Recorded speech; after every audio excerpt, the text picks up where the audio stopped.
Excuse me while I stop eating these delicious crisps. Hello everybody, welcome in. Get in here. Open your cheeks. Forget I said that last part.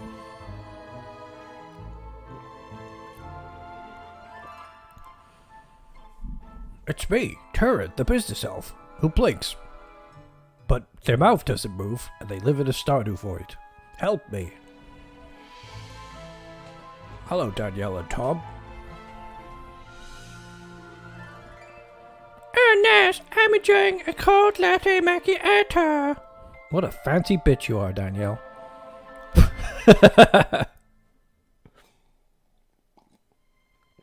Ah, that YouTube delay. Gotta love it.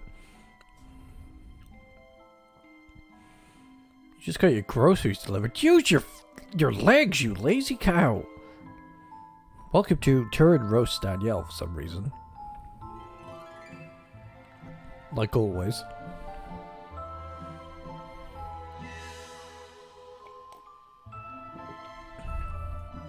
Just let more people arrive. What we got here? Tom Fairweather's here. Suspect they might have gone AFK.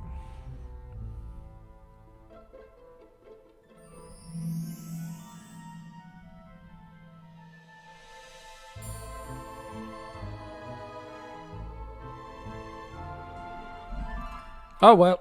Oh, Hexus is here as well. Never fear, the Hexus is here. So, I've been trying to get my OnlyFans verified, and it's confusing as hell. I don't know what I'm doing wrong. I'm doing two things wrong, apparently, and I don't understand what they are. I think one of them is I have to have a social media account somewhere that verifies my identity, and I'm like, I don't use social media for anything other than my YouTube presence. So that's a problem. And the other one is like, we don't know what you're selling. And I'm like, oh, really? So I listed what I was selling. I have to get it done. Apparently 120 people are thirsty for my OnlyFans account. Oh god, what have I got up my nose? Help!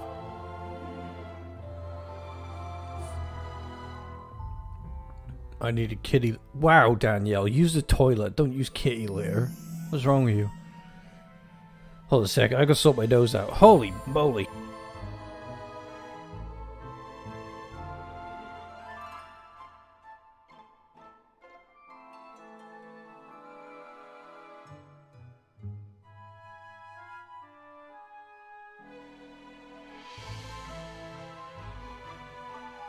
It's that horrible feeling when you know you've got something at the back and it won't come out. So Chib messaged me before the stream and decided to horribly roast me. Chib is on their way to Chicago as we speak for birthday jubilations, and they said, I was thinking about you. And I was like, that's oddly sentimental, what?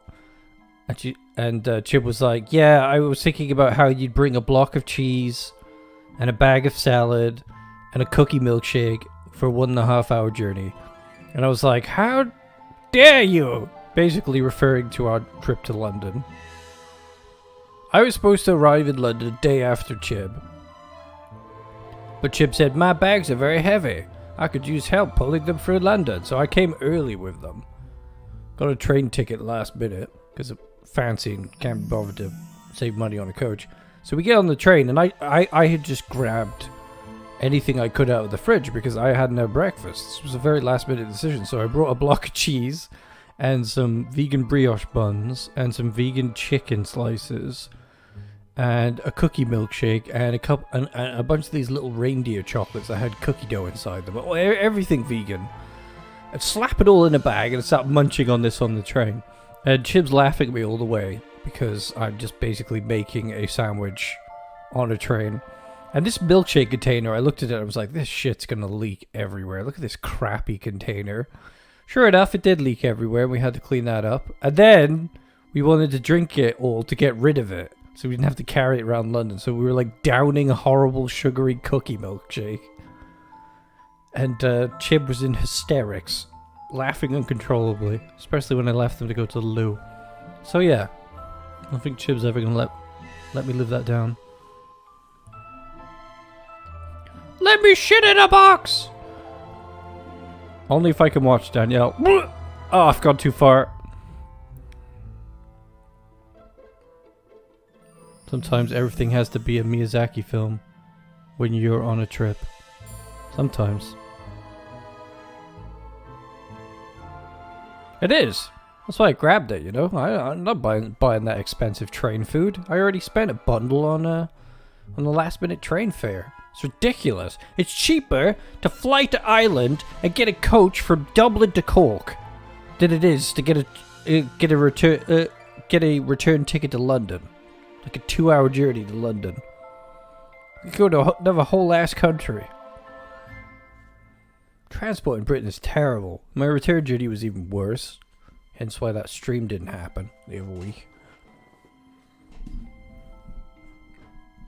Like a flight to Dublin is like 14 quid one way. And a coach is like under 30 quid. So it's like you can go further for the same money it would take you to travel to fucking London. Ha!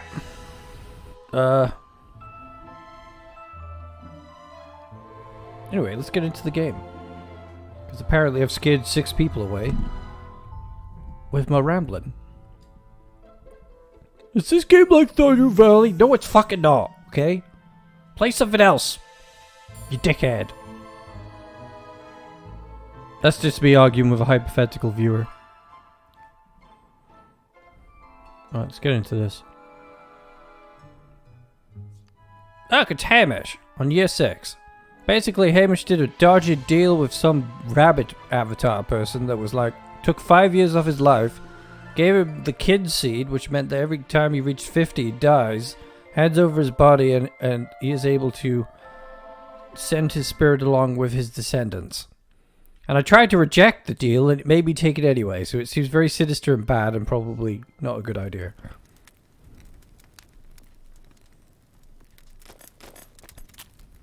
Okay, it's 4 AM in the morning. Let me show you guys this wonderful cooking minigame. Absolutely love it. It's very ASMR-ish. Give me some fucking blueberries. Here's some fucking honey. Honestly, guys, I can't fucking stand the fact that like people don't turn up for anything unless it's Stardew. Pisses me off so much. I will definitely restream Stardew. In very, very small amounts in the future, and just go over to Twitch and just stream whatever I want on there instead. So boring. Like, I saw 122 people watching Wickety Chickety just play an ordinary Stardew Valley expanded run. Like, nothing to it. They were just playing it, and they had a bunch of mobs.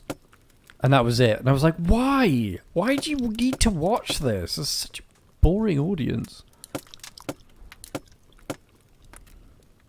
Now I scoop the honeycomb into the pan like that. So good. We chop the blueberries. Like that. We get them in as well. We go smacking it, smacking it, smack, smack. And scoop. Now we have to balance the heat here. We can't let it get too cold. We can't let it get too hot.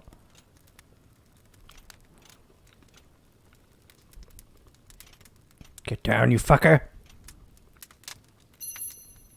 Don't let the jam stay so cold. Fuck you!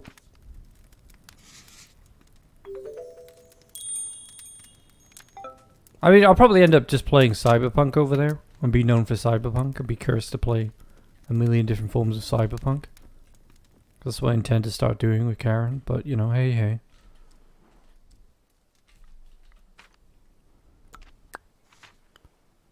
You're cordially invited, but I suspect it's Quill's flower show. Please feel free to bring your best flowers to complete against the... What are you talking about? I don't want to go to a flower show. Get out of here. Yeah, I know. I play so many other games now. Like, I cannot fathom how people who... Like, there's like this Stardew Valley YouTuber called Esley. And she's always making Stardew Valley videos. And it's like, did you know pumpkins can make really good hats? Or some shit like that. And I'm just like, surely you must be so tired. of trying to figure out how to reshape this one thing. But that's all she's allowed to do. That's all she can consistently do. She's not allowed to do anything else, or her audience won't watch. And it's like, oh, it's insane.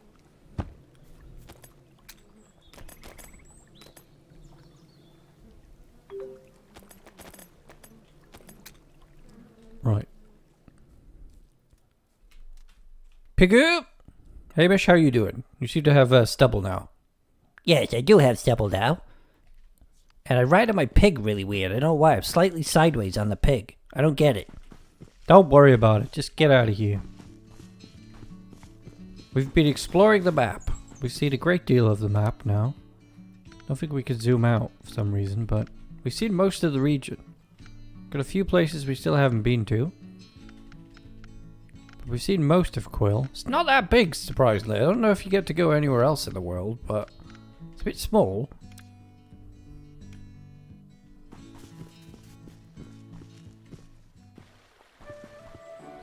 It's just really boring, me creatively speaking. I mean, if I could make YouTube videos about wholesome farming games, do regular Twitch streams, and maybe make a mint on OnlyFans as well, mush that together with whatever else I can muster with my skill set, then that could potentially make a combined income that would work.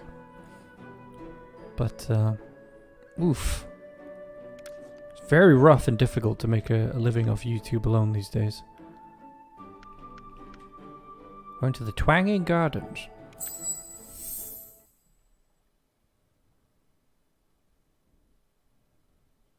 I've already... I'm long since past the North Gate, Hexus.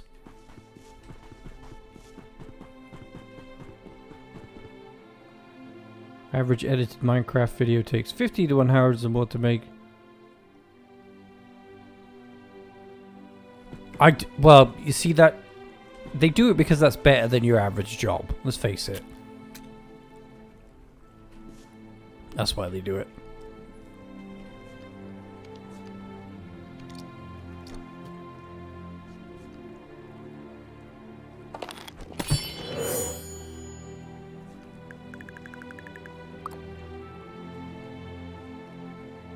I remember when I was starting out. I was a gardener. Another gardener competing for dominion of the local soil patch back then. The soil was much rarer and growing things so much harder. It took real skill.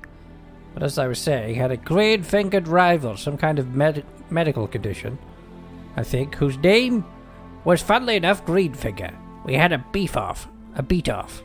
Oh dear. I told to see who could grow the best beets in a day. I thought he was going to say something else. Beat him with a beat of about 3 feet. Great. I have literally not found any of these seasonings yet. Plants grow in less than 1 day. Right, we've learned 4 out of the 5 legendary skills, which will apparently give us an audience with the Masters. Yes, I've explored a great deal of the map already. Gone from town to town. I'll show you guys the combat system. I've already shown you guys a little taste of what cooking looks like. Seems to be a little mini game for almost anything you do in this. I pick everything here? I think I can. Gimme. Gimme, gimme, gimme.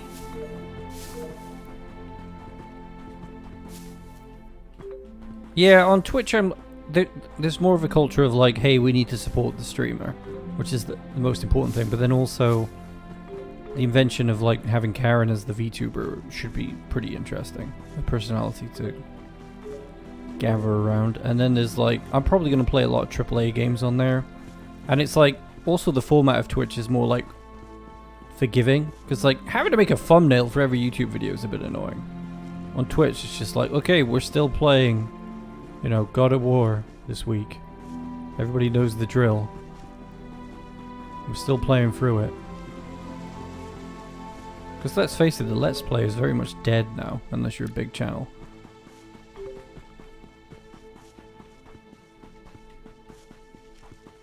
The Pigoo.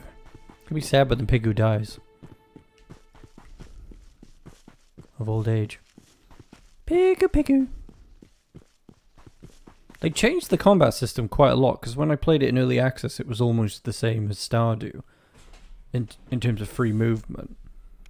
But now it's like sort of reactive turn-based.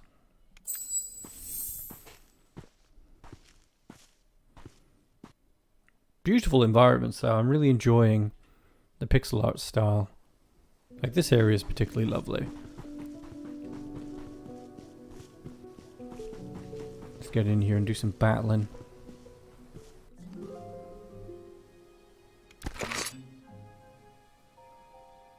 We've got some... Ah, we can use that for food. Alright, let's go. What the... Ah.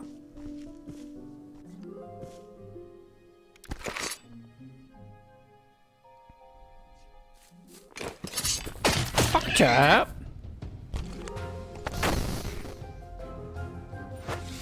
Easy peasy.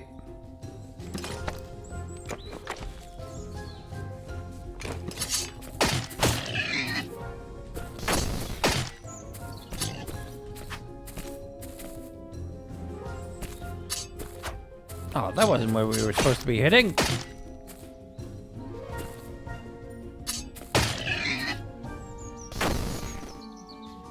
Yes, the combat system is very much stamina run. You can only hit the enemies for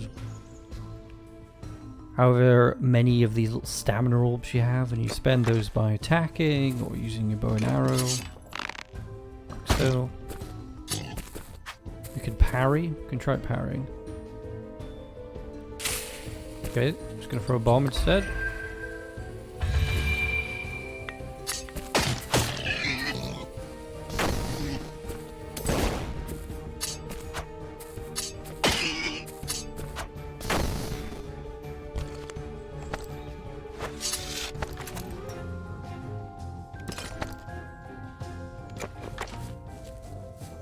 And your pets can help you out in the fight as well. Memorize the pattern.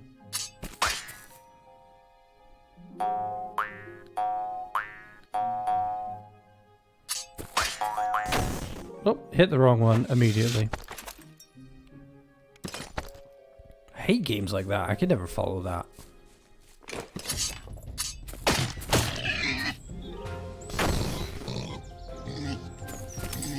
God damn it!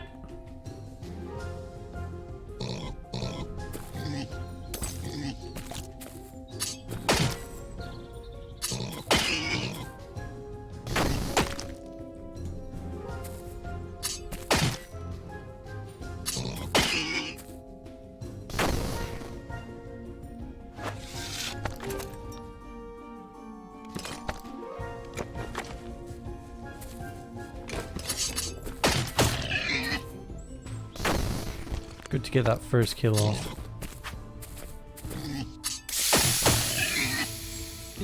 That means I can't travel diagonal that way now.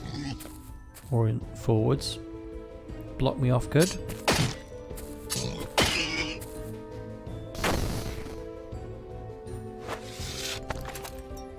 Ooh.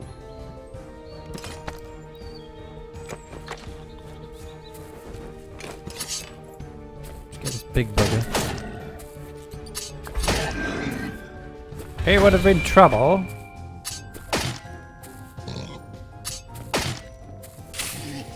Ow! Oh god.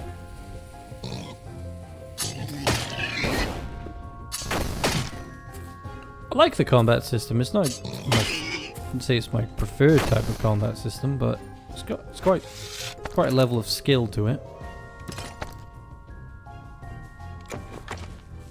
There's a lot of different ways you can succeed or fail.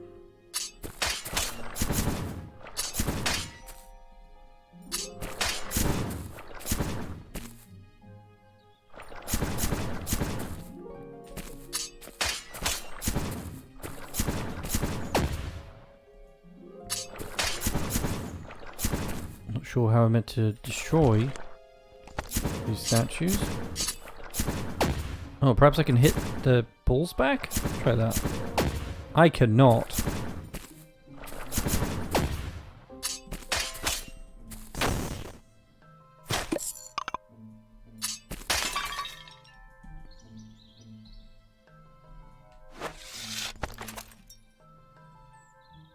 Skeech Geel. Alright, it's getting a bit risky now. With that health. No replenishing items. Time to get out. Ah, you have to parry the blue orbs, of course. Felt like that must have been the trick. Something like that. I done fucked up! So I'm guessing we just need to go to more of the areas we haven't been to find whatever last person is going to teach us the last skill. So, looks like we need to go that way. Away, yon piggo! I don't know why the pig riding looks messed up for me.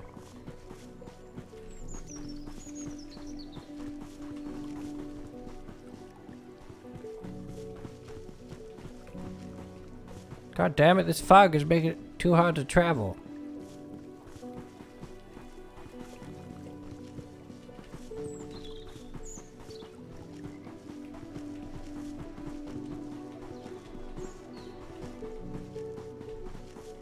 God damn it, can't see a goddamn thing. Who this?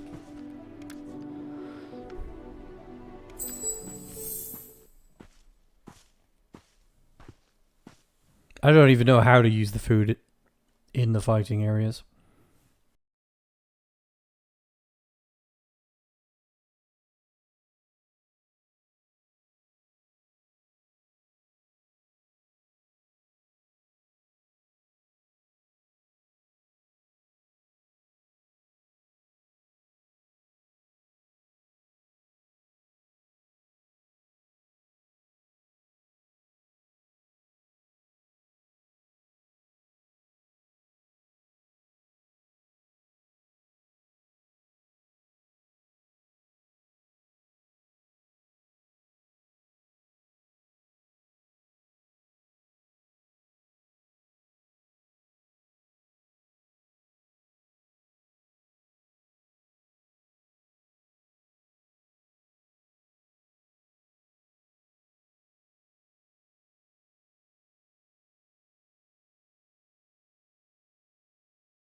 And locks eye contact with me.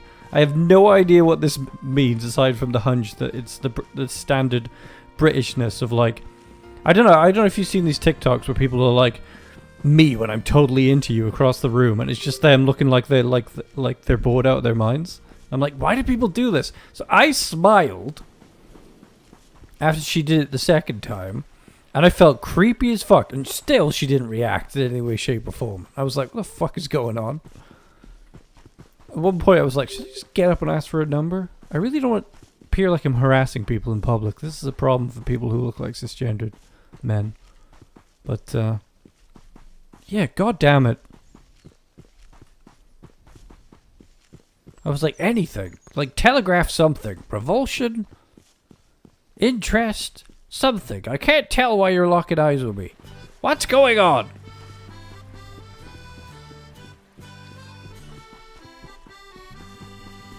Everybody's like this in public, though. It's so really hard to read what each other are thinking in public. Because everybody's like so concerned with not looking like... I don't know what it is. Everyone's more concerned with looking neutral and harmless rather than actually conveying their actual emotions. It always throws me off. Am I going the right way? How do I get to this fucking place? I need to go to the shoe place and I don't know how to get there. Focus!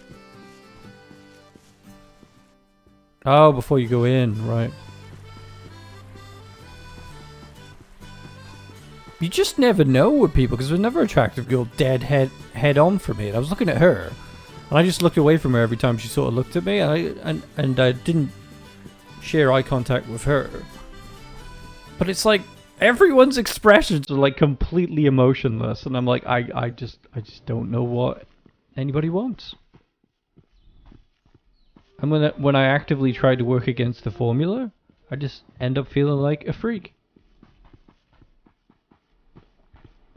How do I get to this damn shoe? Ah, maybe it's this way. Hello, Sarah.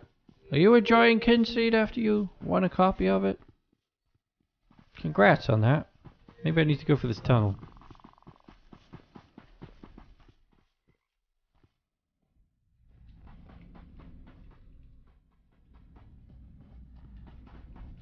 Seemed like maybe I do.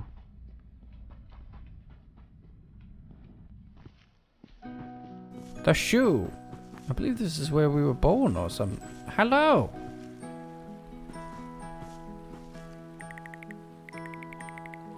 A child is not just for Sam Hain. You need 500 brass to cover upkeep. Children don't feed themselves and the shoe needs repairs. What? Are you selling children? Hello, mole. Confused was I when I arrived at the shoe and a woman wanted to sell me a child.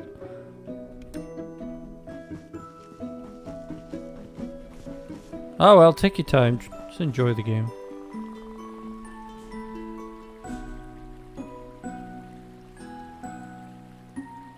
It's British politeness, Tom. Everybody just tries to sort of stay in their lane and not tread on anyone's toes and seem very neutral in public. So it's just like, fuck me if I know how you ever confirm if anyone's attracted to you in Britain.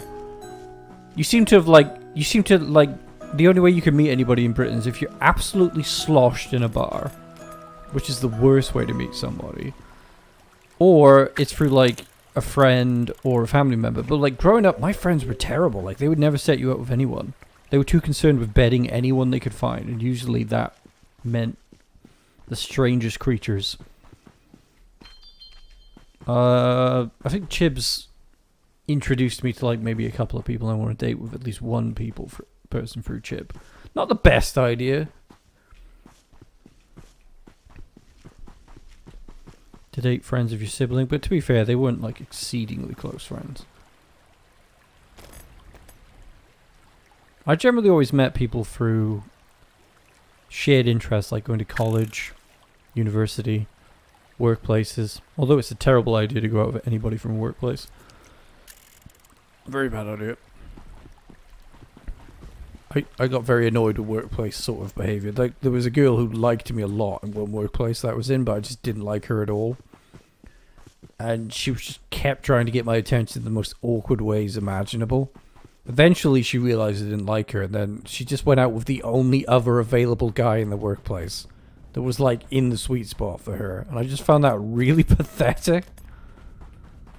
And then she's like, oh, relationships are basic, we're made for each other and all this shit like that. And I was like, no you're not, you just picked the only ever available like viable person in your like immediate vicinity. That's terrible. And he was like insane as well. Like this guy probably never had a girlfriend, I don't think. He was like mega creepo, like seditious, abusive boyfriend type, you know?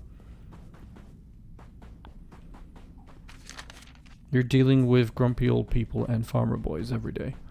I see. Do you live in Stardew Valley?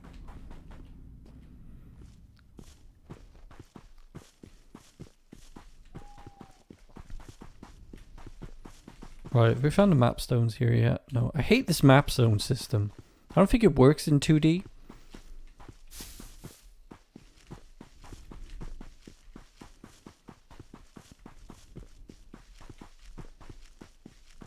Let's find them anyway.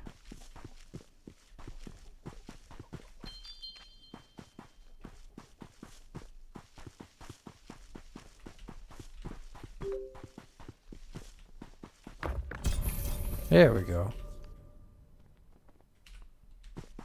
What is this?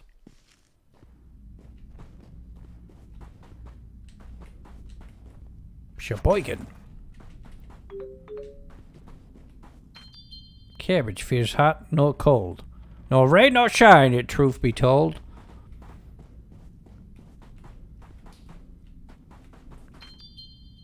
Moonfish like to come and play in any pond on even days.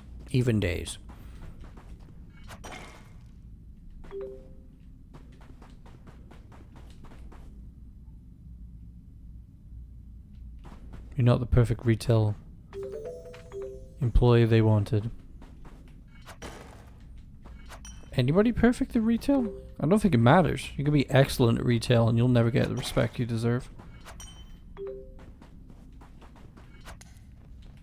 You need the deep mine key. Oh, well, do I?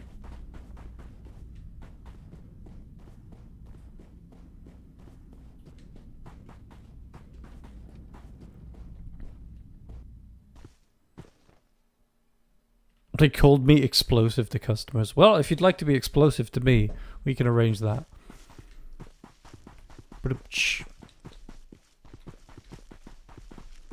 Customer service is a terrible, terrible thing to have to work in. I recommend nobody do it. Until the whole system changes. Well, it's 1 AM. I don't know if you pass out in this game. But, you know, Stardew Valley has done this to me. You know what? Fuck it. Let's see if we pass out.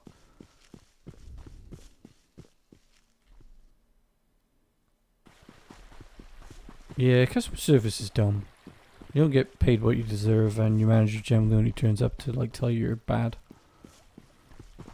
And the managers are usually freaking losers as well.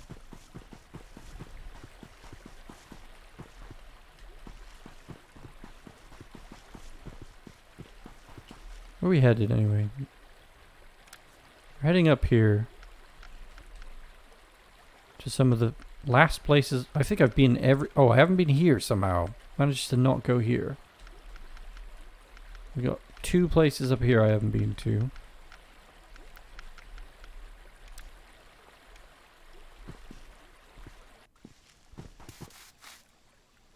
What these moles be doing? Calm down.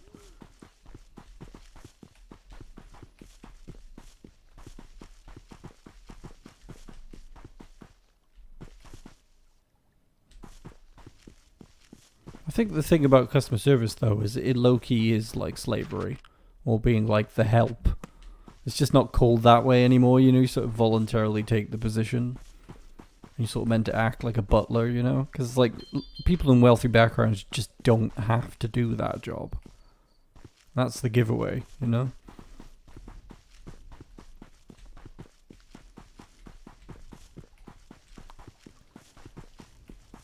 Have I been here before? Yes. It's hard to navigate at night time.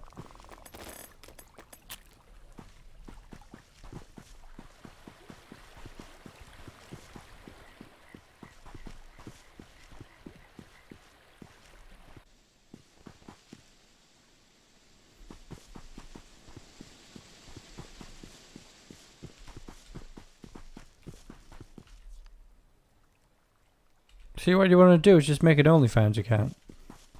Doesn't necessarily have to even be that adult. Although most of the time that just ends up being a side hustle.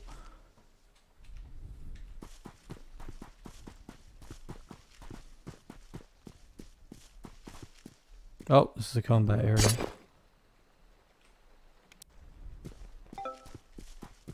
The shingles.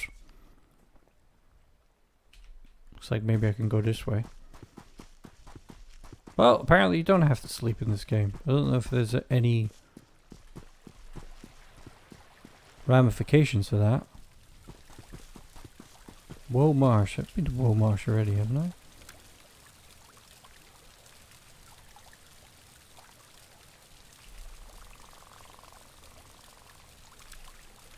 Could have just fast traveled here.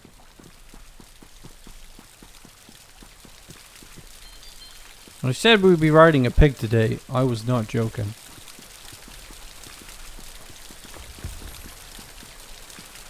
We'd be exploring the world on the back of a pig.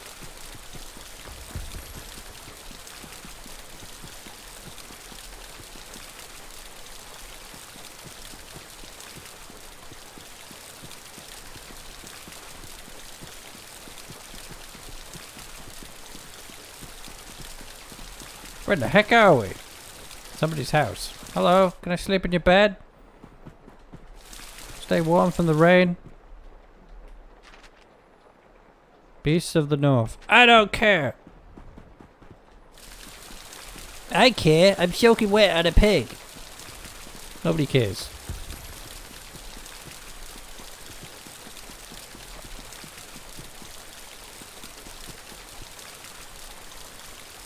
I haven't passed out at all.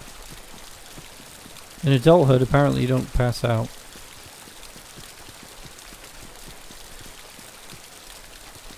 Kind of glad for that mechanic. I don't like it.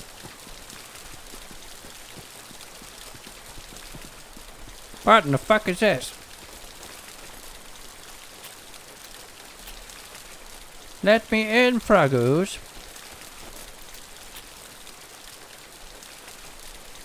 Let me in!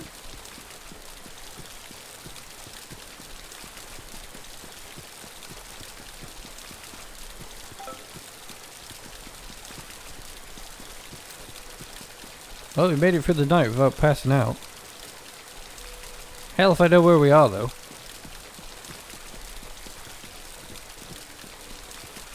Lost in the wilderness. True adventure.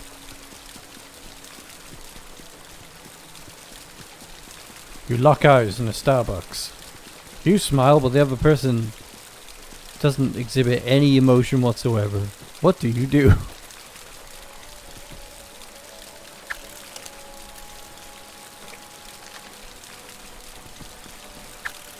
Probably too young for me anyway. I, unlike other influencers, don't really want to go out with somebody who's like 15 years younger than me.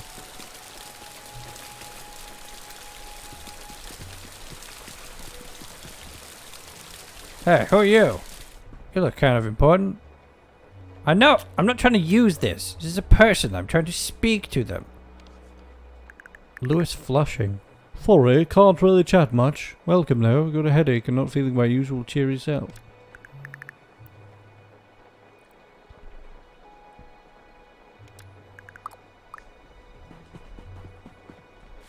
A strange character.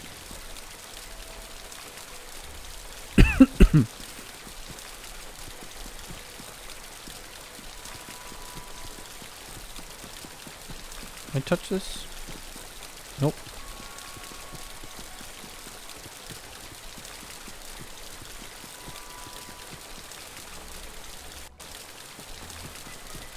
Whoa, Bosh. Whoa, man.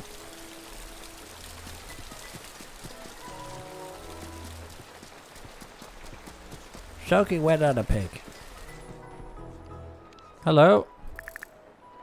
I'm a sage, the local healer. Pop by the apothecary any time. Just don't waste my time with tiny spots or little coughs or anything. Small penises. Who are you? I'm not trying to use things. I'm trying to talk to people. Charlotte Onion. Ha, great name. Oh, okay. Well, I clicked the person up there game, not that person. Pearl Onion. Great. Great gag. You're all named after onions. Who are you? Oh, you look kind of cool. Raven Loon. What do you want? Raven's my name. And I like the color black. It's dark. Darker than a tomb at midnight. Can tell. We have found a goth girlfriend. We have found a great partner for Hamish. Do you like a glassy apple? Can I offer you a glassy apple in these trying times? I won't accept any gifts from you. Okay, now I'm intrigued by Raven Loon.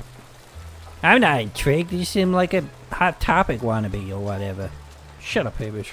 They'll do as I say. Look at this guy. Not nice to see you. What? Absolutely nothing fun going on for once. Are these people like in reverse? I don't know what's going on here. Hammer house.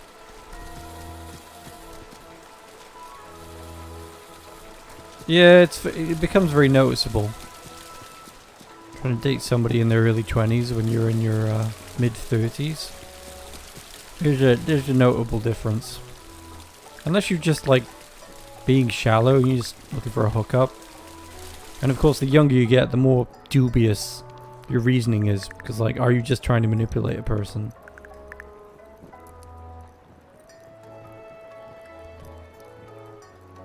You want fruit?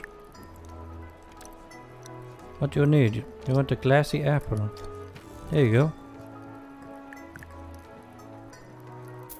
Thank you.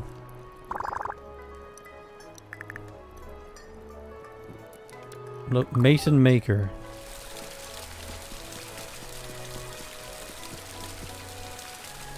Found the emotional support goth. There's one in every game, apparently. Still haven't forgotten about that little love triangle we found. 2 Point Academy.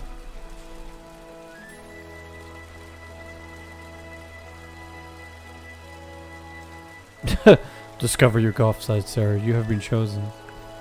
Everyone here is really interesting in this town.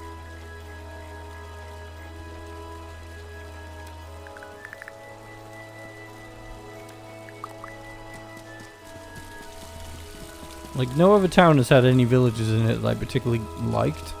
This one has got some character. We're soaking wet. We've been up all night riding a pig. Be nice if we could stay in an inn or something. As far as I'm aware, we only get the one home. Look at that guy. Very interesting character. Ah, she runs the bar. Hello. Here, take an apple. I won't accept any gifts from you. Well, how can I make you love me? I'll buy the bar. How's that? Oh, what? The mysteries of this place.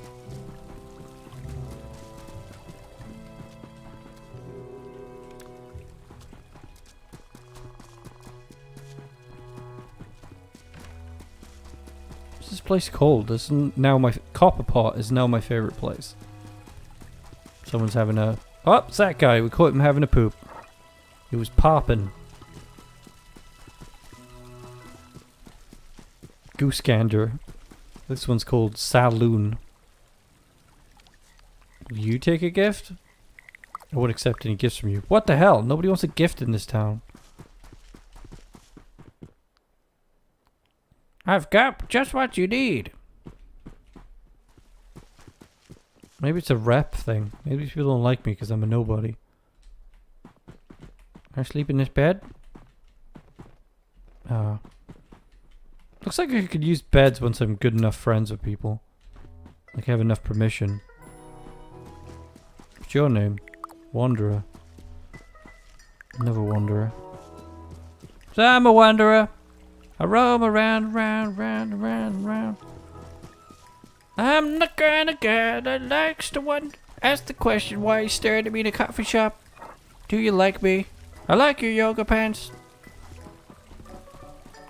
See, I have to be very careful when approaching women in public that I'm attracted to because I have a history of making a complete fool out of myself.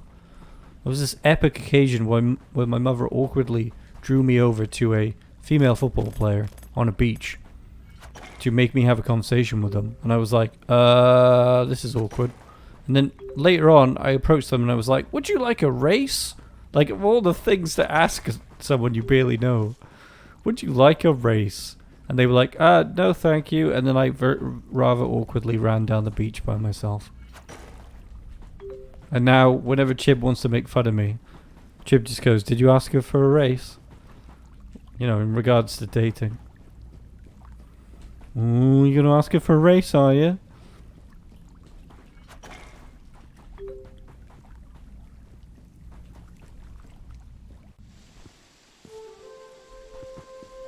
I wouldn't take a gift from a wandering stranger either. It's a bit awkward, isn't it? This is the shingles. Really don't like this mapping out system, but I guess it forces you to explore. Would you like a race on this day?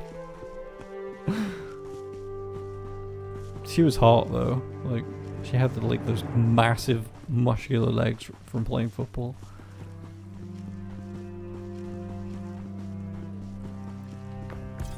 I'm more of a direct person normally. If I'm in a situation with a person for a long period of time and I get to know them, I'll just be like, hey, do you want to go on a date? I think you're cool. Like, I don't have an approach, but it usually requires some sort of rapport. And you can't really just go, hey, you want a date to a complete stranger, even though people do that. That's very cringe. I once saw a guy stopping this girl in public and being like, can I have your number? And I was like, run. You should run. This guy doesn't know who you are. He's trying to get your number out of nowhere. This is something that kids do. Adults shouldn't try to date one another this way.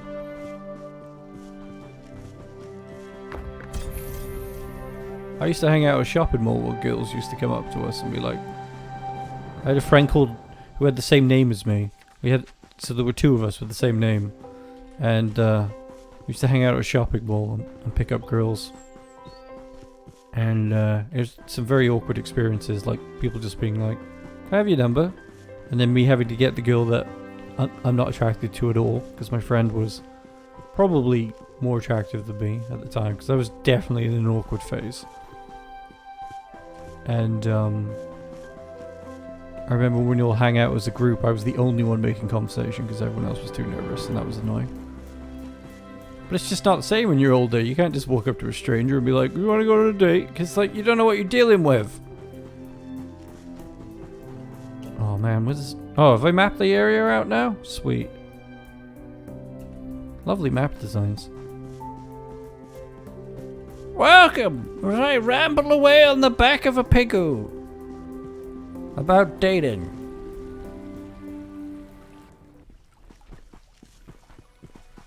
I wonder, did I ever tell you guys the story of, I have this really long story of, like, karma. And, like, something that happened to me when I was in college. Local college. Not American college, which is our university, but an equivalent learning place that comes before university. I was on this art course. Alright, now I have to go to the map stones in this area.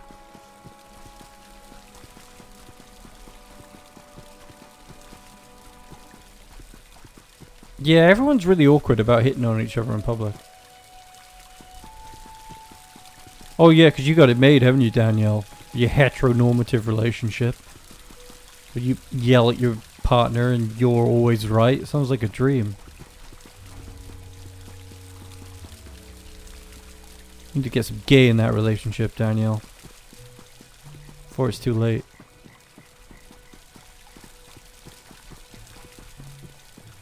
So, I was, didn't do very well in GCSEs. Because the teaching was quite frankly abysmal and I had no idea. Like, back in those days, back in my day, they wanted you to copy out the entire fucking curriculum by hand into a notebook. You know how ridiculously backward it is trying to learn a curriculum when you have to be there for every class and copy everything down by hand? Like, the system was so antiquated when I went to school. Computers were just becoming prevalent and important, and we weren't being trained for a workplace that was about to come to be at all. There was absolutely no point spending hour after hour copying down things from the blackboard into a notebook. Today, kids get iPads or touchpads and they get the curriculum given to them and they can just skim through it whenever they want to. They don't get fucked over if they miss one lesson and they haven't copied the blackboard down. And then on top of that, you play Russian roulette with whether or not the stuff that you've learned will even be on the exam paper. It was an awful educational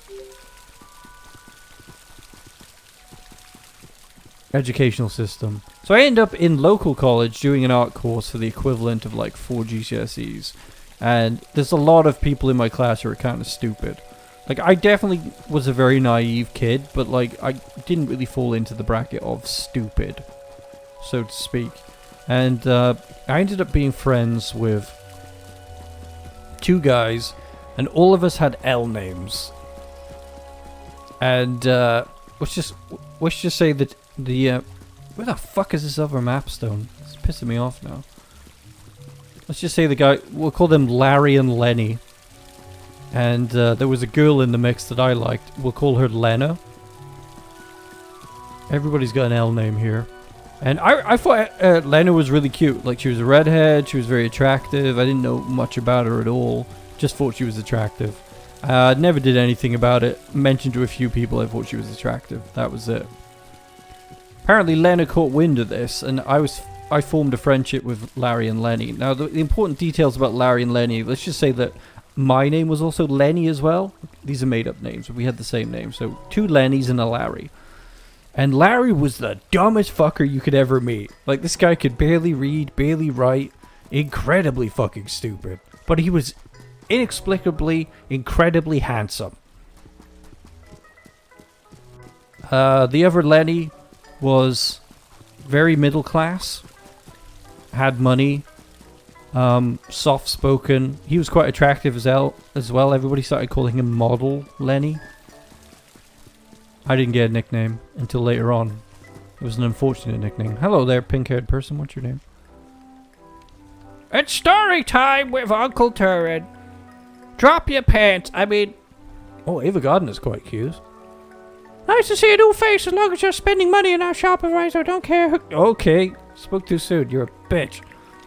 Here, have an apple. I want to... Yeah, it was surprise. So, me and Lenny used to hang out one-on-one a lot, because Larry was really dumb, but all the girls liked him because he was really attractive, so you would always lose girls to him. But anyway, Lena's in the mix, and Lena was a strange character. Very, very strange character. She had epilepsy, but that wasn't what was strange about her. She was just very odd in the way she viewed being romantic with people. Like, she could go out with a person for like a year and never touch them. She was very odd. I didn't find that out myself. Other people found that out the hard way. I mean, I guess maybe she might have been asexual. Who knows? We didn't know her in those days. We didn't know anything that we were. Running around this goddamn town, looking for mapstones, while rambling my ass off. Hello, Ren. So... I literally didn't do anything to Lena. I didn't approach her, barely spoke to her, mentioned maybe to 1 or 2 people who thought she was cute. We all go to a McDonald's for lunch one day. And Larry is behaving so strangely. Larry says, "Do you want a Coke?" And I went, "Okay." So he buys me a Coke. Then he goes, "Hang on a minute, I need to go take some medicine." And I went, "What?" So he took the Coke with him to the toilet. And he comes back and he gives me the Coke. And I take 1 sip of this Coke and it tastes like the weirdest Coke I've ever tasted in my entire life. And I went, "There's something wrong with this Coke. I'm just going to take it back." And he suddenly got really gaslighty and annoyed with me. He was like, "I bought you this Coke and now you're being picky and you're going to sit..." And he was really fucking weird about the Coke. Like, really ultra weird about it. So I just carried this Coke around awkwardly. Didn't really drink it. Kept asking everybody why it tasted so weird. Nobody would drink the Coke. Went back to college, asked 1 more person about it. They were suspicious, so then I just binned the Coke. And I didn't drink it. Fuck me, am I lost? Why is it so hard to find these fucking mapstones? I just binned it, and that was it. Now, at the time, I worked from Thursday to Sunday in a bar. So I would often skip out on college quite a lot, because I was always exhausted. And I didn't come in the next day, and I came in the day after. And everybody's going, "Hey, how come you weren't in the other day? Did you have a shitty day?" I bet you had a really shitty day, didn't you, Lenny? And I was like, no? And that's about all they said. And then sometime later, and I can't remember how I found out, and this was the weirdest shit, apparently Lena had gone to a chemist's and bought a huge bottle of laxative and planned to pour it into a drink of mine because she found out I thought she was attractive. I'm like, how dumb are these kids? Like, this is poisoning. Right? Like, this is terrible, what they attempted to try and do to me. For no reason. They tried to do this. The assumption was made that I had drank the Coke and stayed at home having diarrhea the next day, when I'd in fact just dumped it in a bin because it tasted freaking weird. Barely drank any of it. Like, the tiniest sips I took from this thing. Fucking weird kids, right? Why she had done that, and nobody had told me she'd done that, and everybody was in on it, I don't know. Like, I did nothing to deserve that.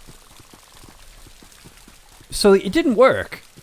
And then I basically kind of swanned around with Lena, Lenny and Larry for like the rest of my time on that course. And then after that 1 year course was gone, we kind of went our separate ways. I'm not sure. I'm not sure what Larry did. I think he just dropped out completely because he was so stupid. There was no way he was ever going to pass anything. He disappeared. But he did start going out with Lena, which seemed to be the weird fucked up thing about the situation, because it's almost like he hated the fact that I was into her, so had to help her punish me for being attracted to her. It was very bizarre and didn't make any sense why they had come up with this plot. I know, that's why none of it made sense. Me being very naive as a kid, didn't really question anything that anyone was doing. But I was smart enough not to drink a weird drink that tasted funny, you know? I wasn't going to do that. Why they thought I was going to be able to drink a drink that tasted awful, I don't know. So, I remember one time I had the most fantastic joke at the expense of Larry. Like, he was so fucking weird. He goes, "Oh, I've got a massive dick. When I was born, everyone just paused and just, you know, they just said it. They just looked at me and they just said it." And I was like, "What?" They said, "What a dick." They just said, "What a dick," from day one. Because you're a dick. I think I broke him in half with that. He was so mad. But, yeah, we all went our separate ways. Lena went into photography. I went on to a media studies course, which was basically all about video production. I think Lenny did art. I stopped being friends with Lenny because I brought Lenny over to my mum's house, where I had, like, a hangout in her garage. And we would all hang out. I'm fucking tired of hanging out in the wilderness. If we're going to tell stories, we might as well be in the comfort of her home. It's like, welcome to this great game of Kynseed, where I've just gotten totally fucking lost in the wilderness. He would hang out with me and my friends, and we would drink in this garage. And then for some bizarre reason, he threw me under the bus in front of Larry and said, "Yeah, I was hanging out with him and his friends, and they all like to pretend they're drunk and stuff." And I was like, "Wow, you fucking asshole. Like, we invited you into our group of friends, and we're, like, helping you hook up with, like, girls and stuff, and, like, now you're talking about it as if we're like jokes to you?" So I stopped being friends with him, and considered that to be a pretty lame thing that he did.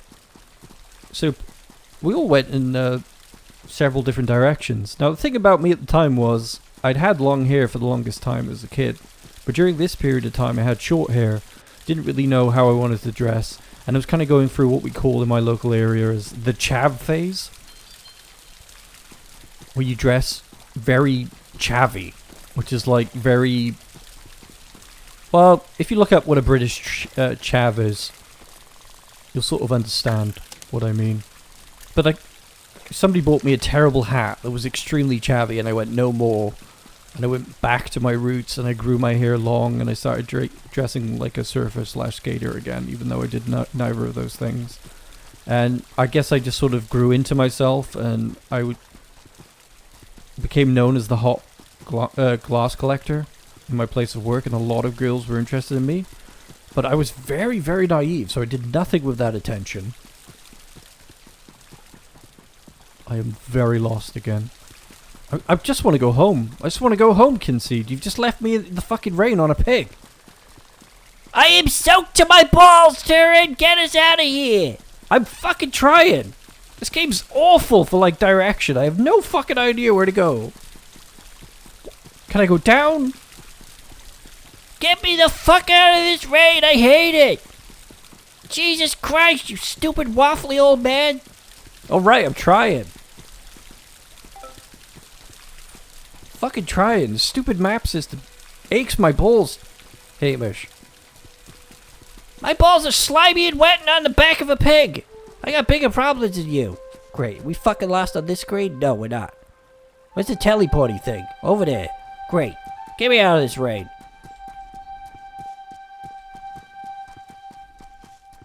God damn it, Kynseed.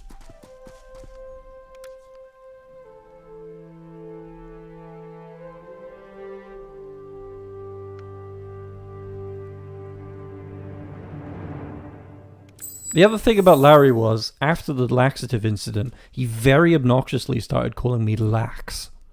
Like, he tried to nickname me Lax. Even though their failed attempt at poisoning me hadn't worked, he constantly tried to call me Lax. And that's very important to the story that he kept calling me that. And a funny thing about growing up in our town, because everybody had a chav name, a chav nickname, that was forcibly shoved upon us by chavs. Mine was Lax. Another one of my friends got called Frodo because he looked a bit like Frodo from Lord of the Rings. And someone else I know got called Chair because they fell off a chair once. A guy we already called Bean got a double nickname and everyone called him Beanie. Like chavs would call him Beanie. Another one of our friends was very cruelly nicknamed Pig. Even though he was extremely good looking and didn't look anything like a pig. Another one of our friends who worked as an engineer got called Pockets just because he liked to put his hands in his pockets. This is the genius of chav nicknames. We all had one, we didn't want one. It was a bit like having an Indian name, like, you know, runs with the wolves. But you didn't want it. So mine was forcibly became Lax because of this twat and his poisoning scheme. It didn't work out with him and Lena. They had a weird relationship where she didn't want to do anything with him. I don't even know what happened. We all go our separate ways. I start studying media studies and having a whale of a time getting into video editing and learning about film and stuff like that. And I really found my calling in that. Because even as a child, I'd wanted to be an animator. We got a cat now. We got crops growing on the farm. It's still fucking raining. Sorry, Hamish. Squirrel by the square. Should we just make some more blueberry jam while I talk shit?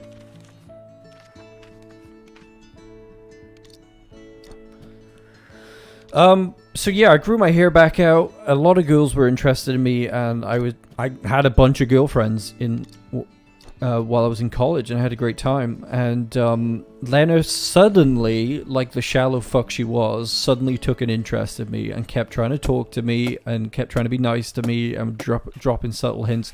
And this is after I'd asked her out to her face on one occasion, and she'd give me a flat no.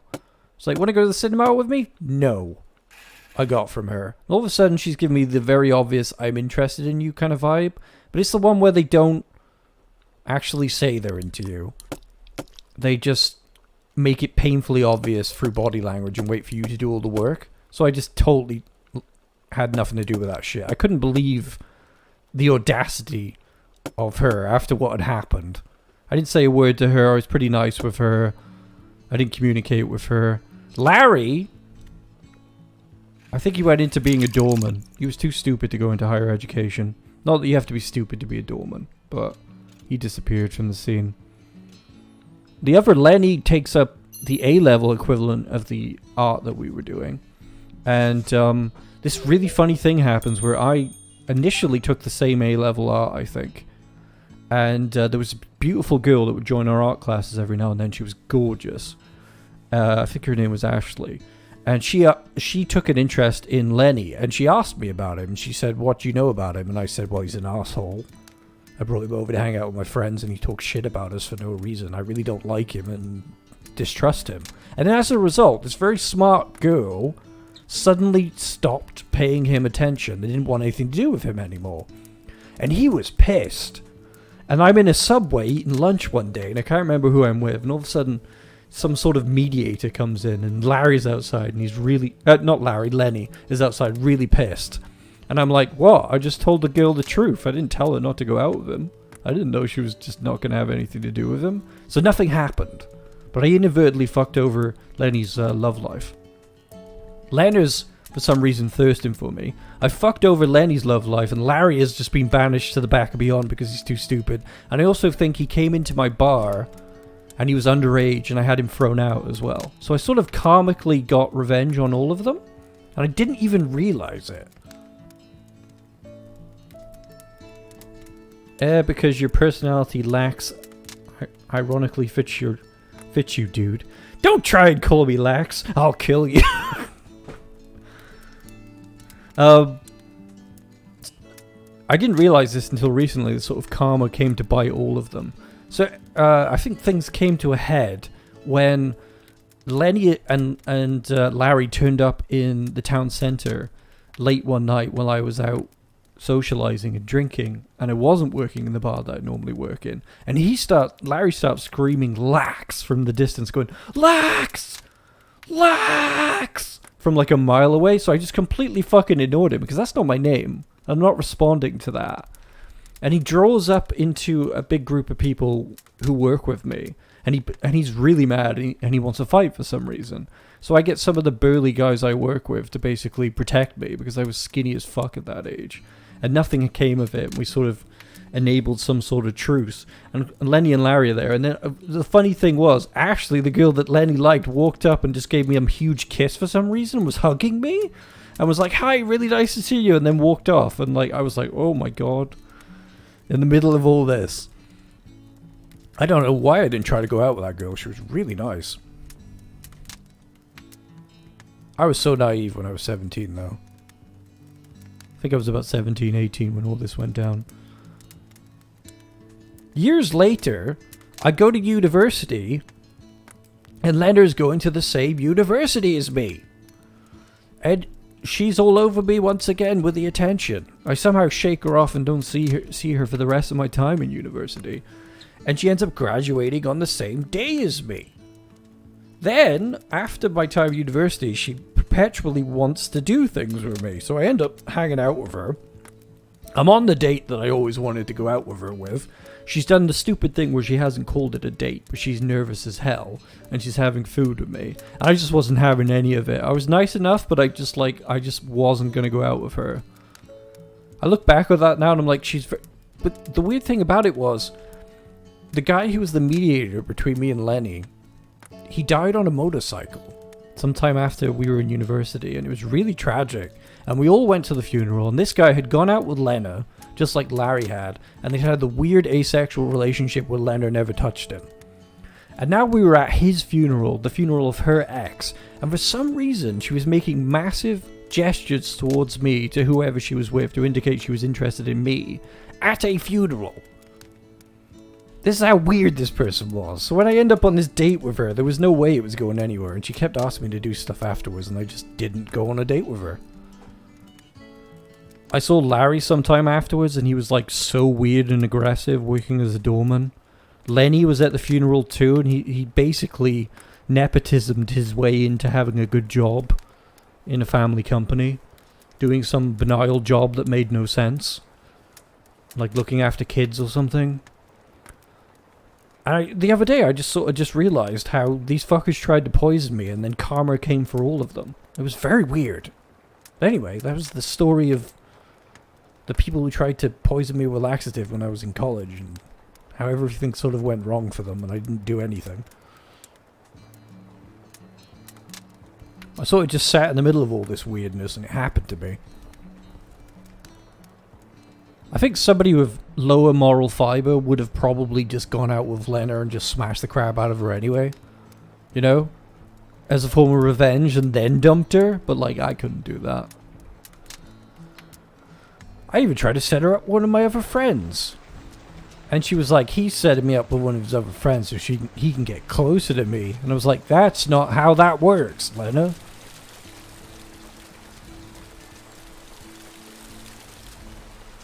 Well, that was exhausting, but at least I got that off my chest anyway. Don't poison people with laxative and then try to date them afterwards. It's not a good idea.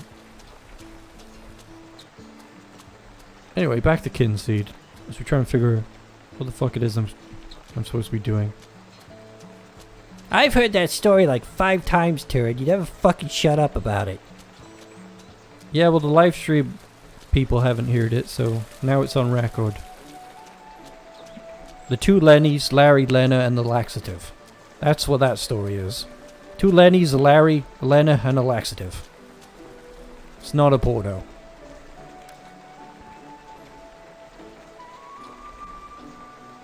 Right, so if we go back to Copperpot and get to the final destination up here. I really like Copperpot. This place is great. It's a really intense story. Like, I regret not really, because the thing with Lena was, like I said, she was super asexual with everybody. But then when she was with me, she was like heavily hinting that she really wanted to be physical and get into it and stuff. And I'm like, I look back at that now and I'm like, damn it! Damn it! Why do I have to be so moral?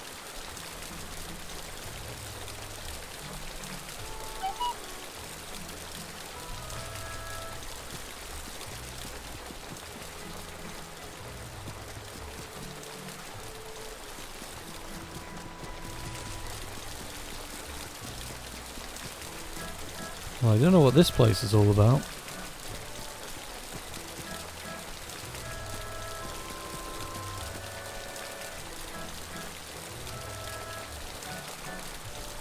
That girl, I don't know if commitment issues of what I would call it. I mean, do you really spike people with laxative who find you attractive? That's very weird. Like, I look back at that now, and if that had happened to my child and they told me that happened, I would have been like, hey, so a bunch of your students tried to poison my child. You need to expel them, and I'm going to be pressing charges against them through the police. But of course, I didn't really tell anyone about it because I didn't really know what they were doing, and I didn't really care.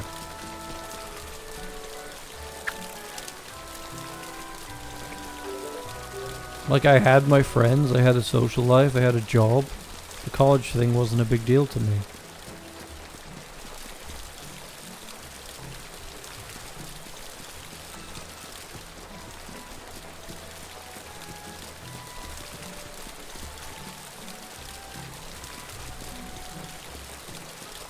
Oh, who the hell is this? I will fish you! Dandy Leon, welcome to my humble boutique. Look like the kind of person who creates a fine... You make outfits? We folk of Womarsh are descended from a people who appreciate a fine, colourful costume and the art of becoming another character when wearing such an item. Clothing says everything about a person, and one can express one's inner soul through the very fabric they adorn themselves with. Why not browse my wares? We can dye our clothes.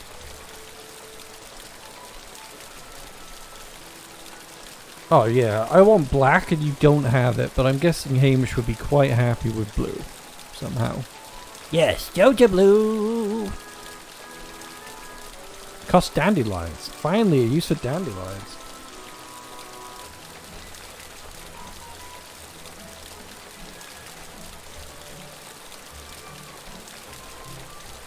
There we go. Very in fashion now.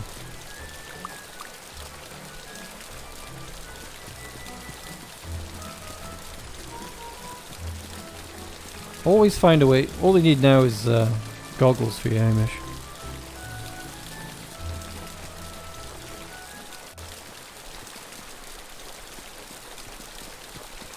Frogmarsh. Ah, a mapstone. How do we get to it though?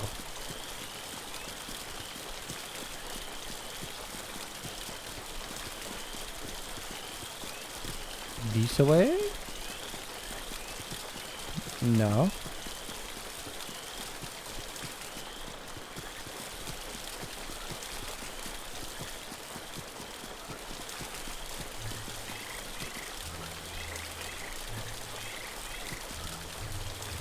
Danger, seriously, he will kill you if he gets you. Stay away at night. Daddy Longlegs resides within. One touch means death. Be warned. What? I need to go this way.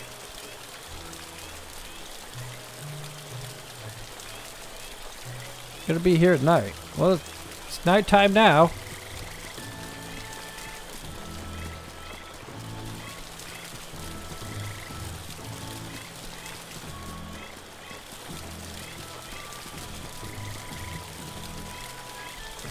Cannot go in.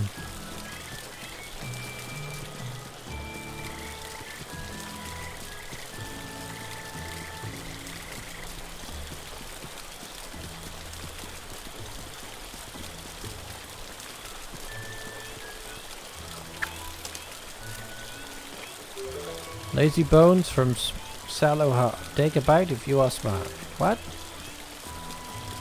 Stop confusing me.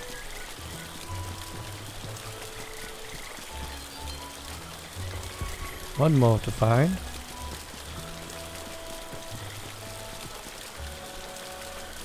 I used my old college nickname as my username in a lot of places, and it was one of those names that was created out of sarcasm because they kept forgetting my name. Super Game Freak HD.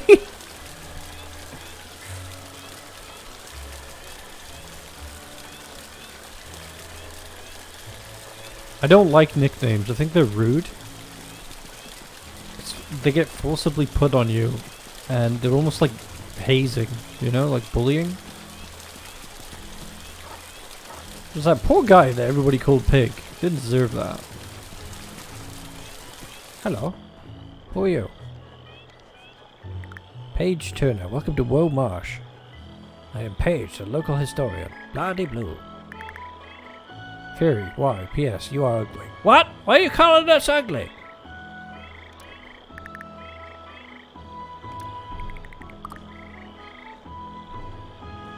Read your book, Paige Turner. Second thoughts? I won't.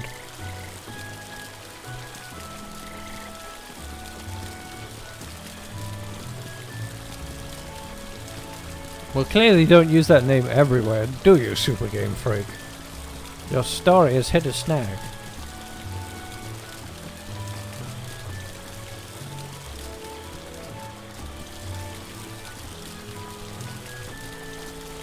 We said we shouldn't be here at night, but seems pretty safe.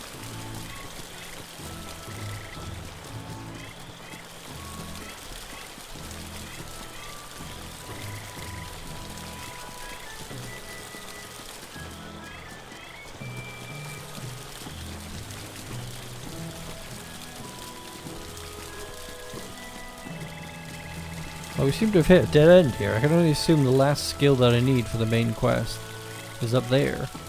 Unless it's down below Mellowbrook. Hopefully it will be.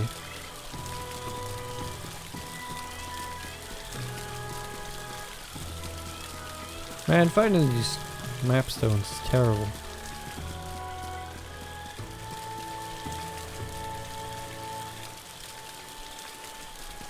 Your actual name is nickname? More like dick name. Ha ha ha. Burned. Roasted.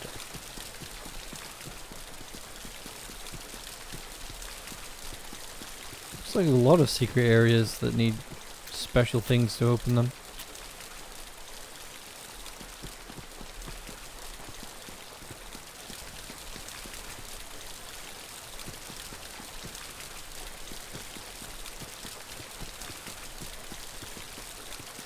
Back in the Hotmail days,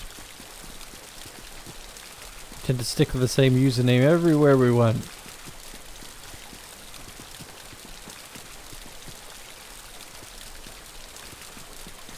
I used to love going into chat rooms and just being sarky shit. I wasn't saying anything even that clever anyway. Thought I was amazing once because I was just, somebody was called Pretty Princess, and I was like, hey Pretty Princess, you're so pretty that every time you look out of a window you get arrested for mooning. Okay, that's actually quite good. For some reason I thought that was the most amazing thing back in the day.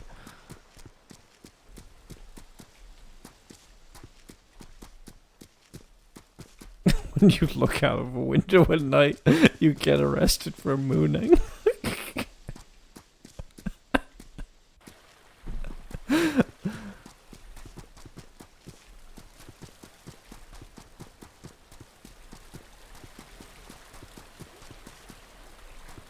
don't know what skill I'm missing. If I knew what it was, I would have found it. You fucking boomer! How dare you try and be helpful? God damn it, Turin, you're a piece of shit. Yeah, like you're not a piece of shit. It takes one to know one.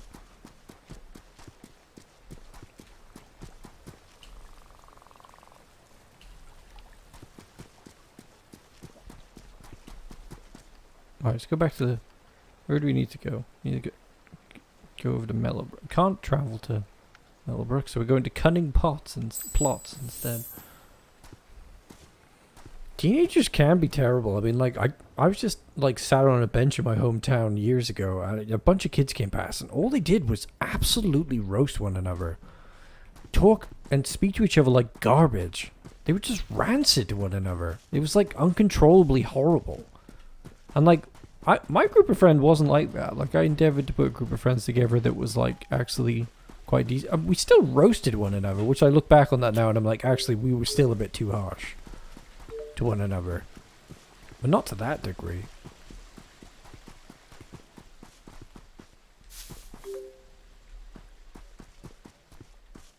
Alright, so we're trying to get out of here.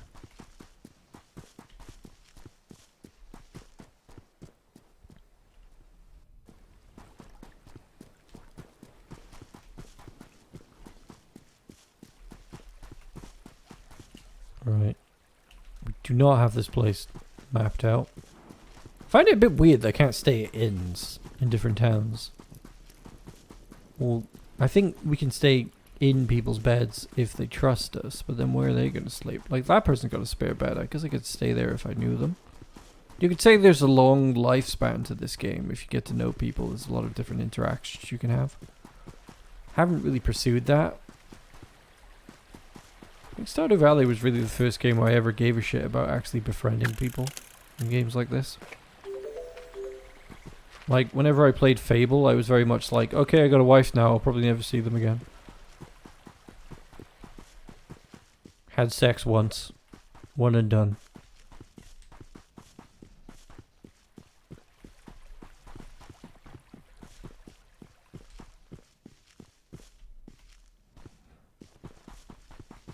Right, did I go the wrong way? Yes.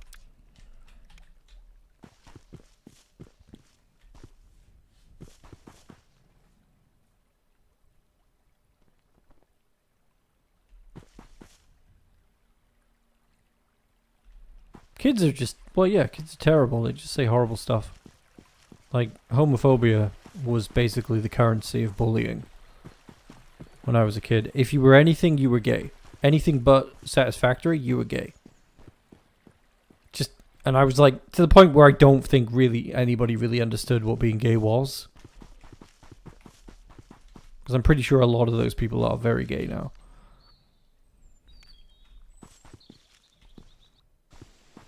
Right, where we wanted to go? No. Fucking hell, I get lost in this game so much.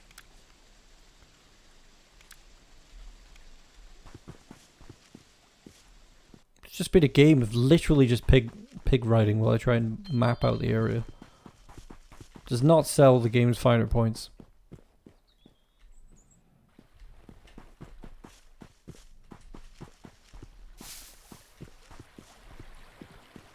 Looks like we're on the right track now.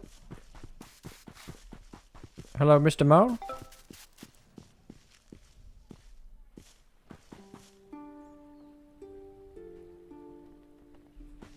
I actually really liked Lady Grey in Fable. I thought she was really hot. I didn't give a shit that she killed all those people. I really liked Cucking Thunder as well. That guy was a douche. Fable was such a good game. What a fucking great game. That's one of the games I'll probably stream on Twitch eventually when I've got a good following going on there. We'll like have a full walk down memory lane with Fable. Play like the revamped version. fucking loved Fable as a teenager. I played it to death. Me and my friends were in love with it, like to the point where like if we cheered about anything, we'd copy the cheering from Fable, where like people are like "Way!" like this really like strange cheering they did. Everybody did that on my birthday once when the cake got brought out. Are you Chicken Chaser?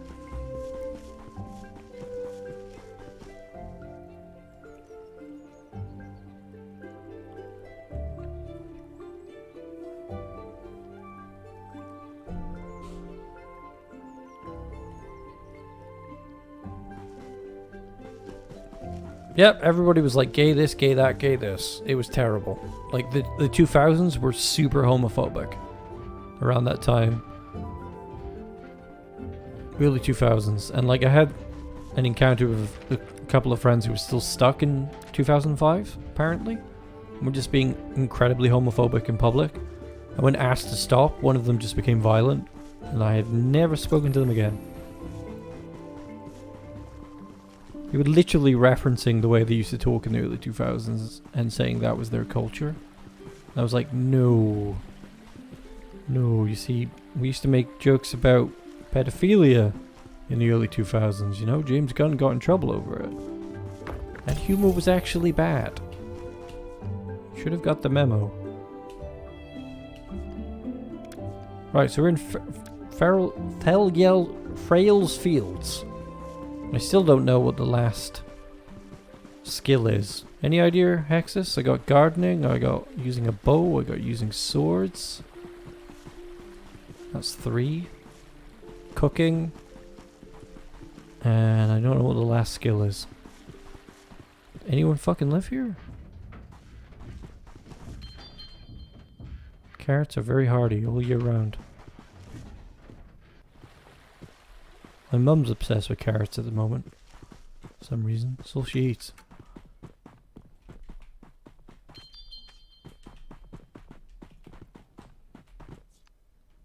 Hello, who are you?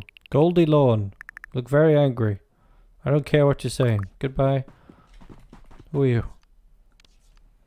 Mo Lawn. Great. Totally just take you seriously as a character. That pig must love you. This pig has ground my testicles into dust.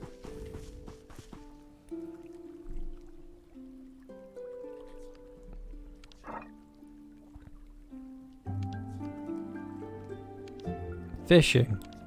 Cooking. Melee. Exploration. Locked.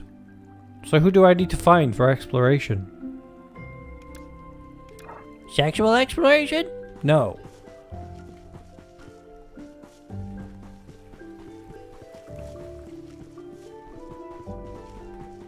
Might be. I don't know.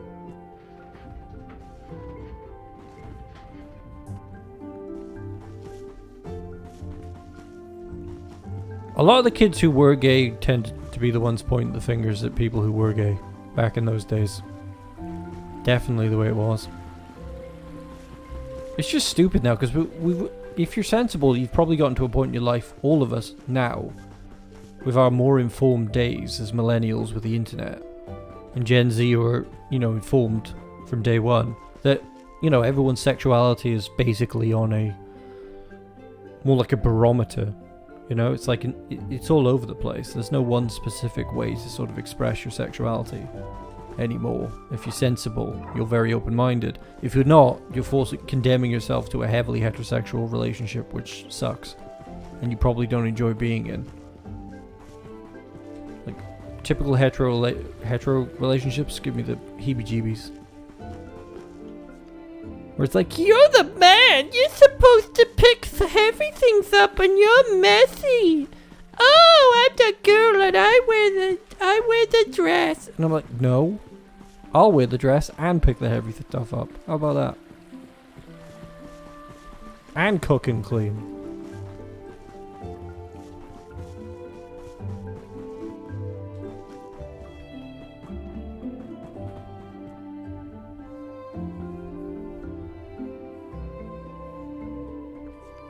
I don't have a quest for All they have is seek the Grandmasters. They have seek out Twig. Yeah. Old Mother Hubbard, Jorgen, Moon, Marsh Tit. And fulfill their requests. Jorgen, Old Mother Hubbard, Twig. Definitely found their Moon. Is he the guy?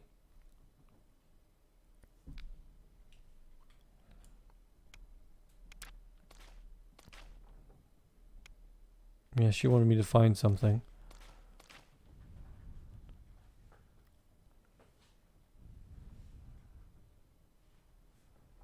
Men in kilts. With no pants.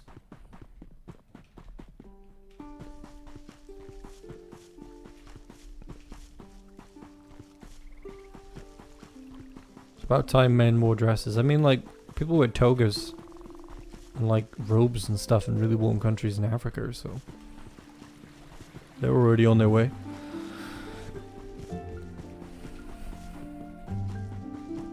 The problem is heavy indoctrination that happens from day one. Heteronormative parents indoctrinate their children to be pro short-haired boy person and long-haired girl person from day one, and they hammer it home really viciously, even today. And then kids are just violently programmed to be against the idea that anything else could be possible. We gotta start from day one. Gotta stop programming girls to be one way and boys to be the other. You know, I live near a school, and the boys always have short hair, and they're playing football, and the girls, although they'll have their own football teams, will not be out there as much as the boys, and will all have long hair. Water a growing crop. I've done that one. Haven't I? Oh, it might be that one.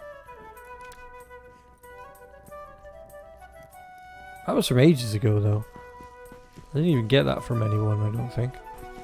From the master people.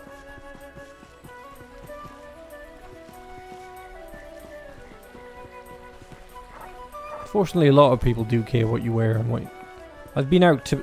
I was at my mum's house once, putting the bins out for her, and I just chucked on some random pajama bottoms that might have belonged to Chib or my mum that I found, and they were, I guess they were quite obviously quite feminine. That was all I had on that was a bit feminine, and I walked to put the bins out, and like some like, I don't know, girl in her mid-20s was like watching me and with a confused look, and I had short hair at the time as well. And like stopped in the tracks and went, "Oh, it is a boy," and then carried on walking. And I was like, "What? Why did you need to affirm my identity? I'm just putting the bins out."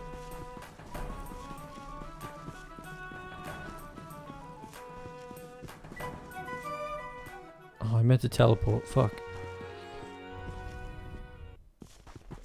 Yeah, I didn't have a strict... My father was very messed up and bigoted in every way, shape or form, but nobody listened to him and quickly had nothing to do with him. And we ushered him out of our lives, so what he thought never really mattered. But my mum was always pretty open-minded.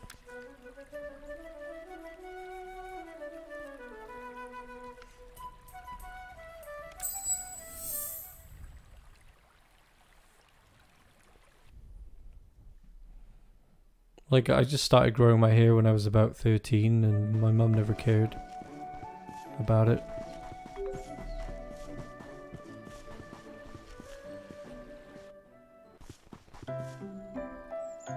That's a good reason to wear a dress. Here we are, home sweet home. Apparently need to water something. Piggo piggo, onku onku.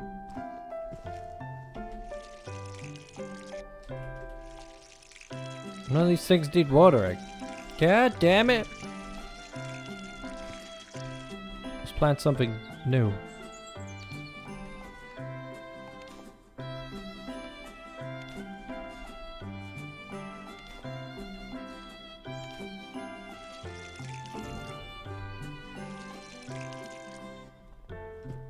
Right, so we did that, but Seek the Grand Masters is still there. Maybe I didn't initiate Twig or something? Just gonna see Twig.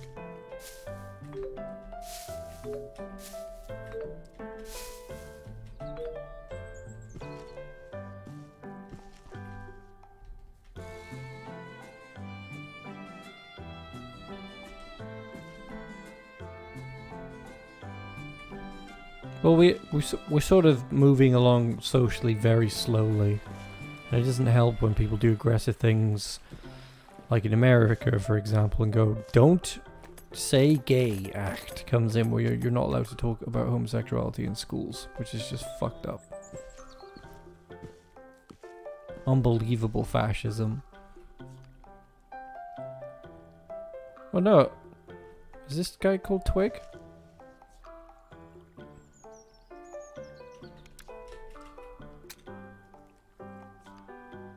This guy's called Twig. Because I already have the beginning fishing skill.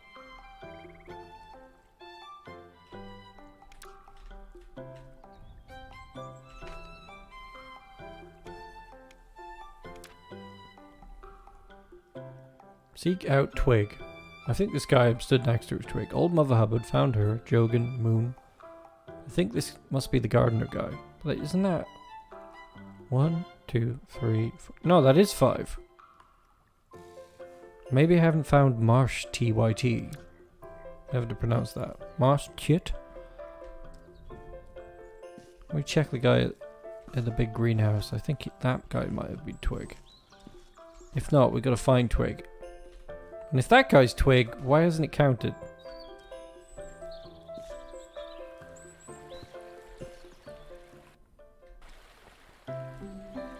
Let's go, Pigger. I haven't fed you in days, I don't think.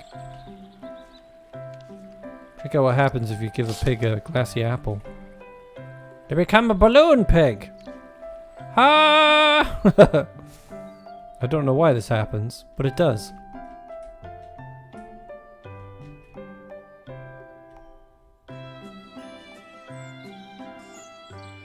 Yep, finished my training with both those guys. I just don't think I've met 5, because like there's a fishing guy, 1. Cooking person, 2. Melee and bow, that's 4. And the gardener guy. Ah, so I have to learn a skill from somebody. That's what it is. I haven't learned a skill from someone. Got Twig. Got Old Mother Hubbard. Maybe it's Moon. Maybe I need to learn a skill from Moon. Where was Moon hanging out? I forgot.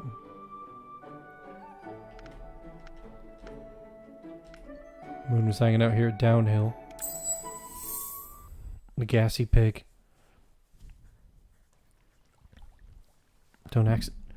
Just be careful you don't accidentally pop him. You did that? You monster.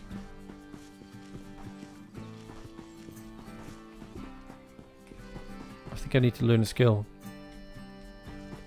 From you. Yes.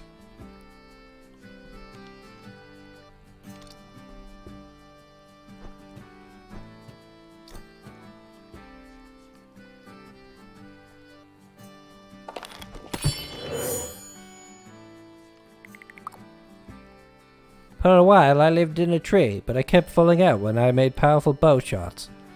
I then decided that being grounded was more advantageous and less painful. But that teaches an important archery lesson. Life is all about balance, and so is the hunt. Your body and your breath must be in balance. So must the forests. They need the animal population to be in equilibrium. How's that for wisdom? I barely paid attention to what you said. I'm sorry. Yep, that was it. Stand on the stone pad.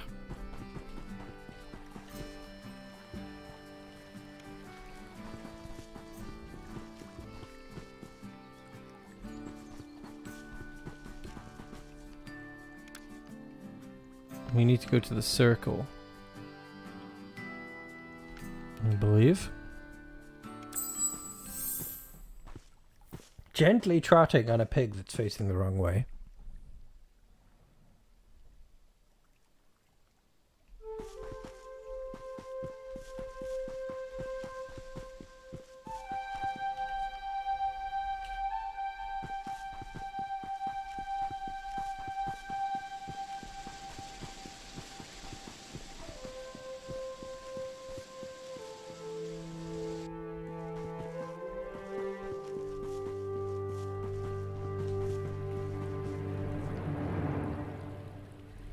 I think this is the place.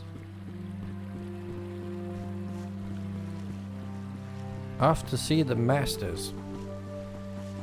I think.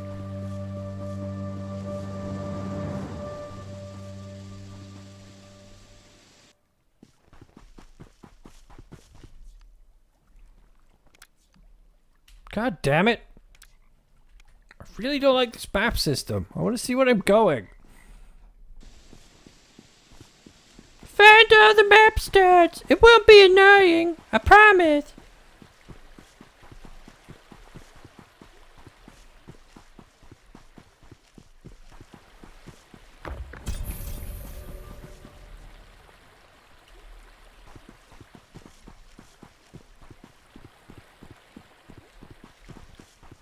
Away, yon pigger. Right, so what's gonna happen in here? Jibbity bibbity bobbity.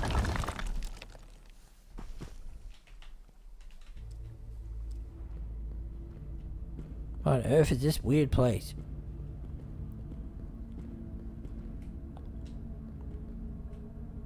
Shoppity boppity. Whoa! We are the Grand Masters. We guard the way to Opal, the home of the goddesses. You have passed the door and are deemed worthy to look in the mirror. Stand now and gaze in the glass and see if you are worthy. Aren't we heckin' cool to look at?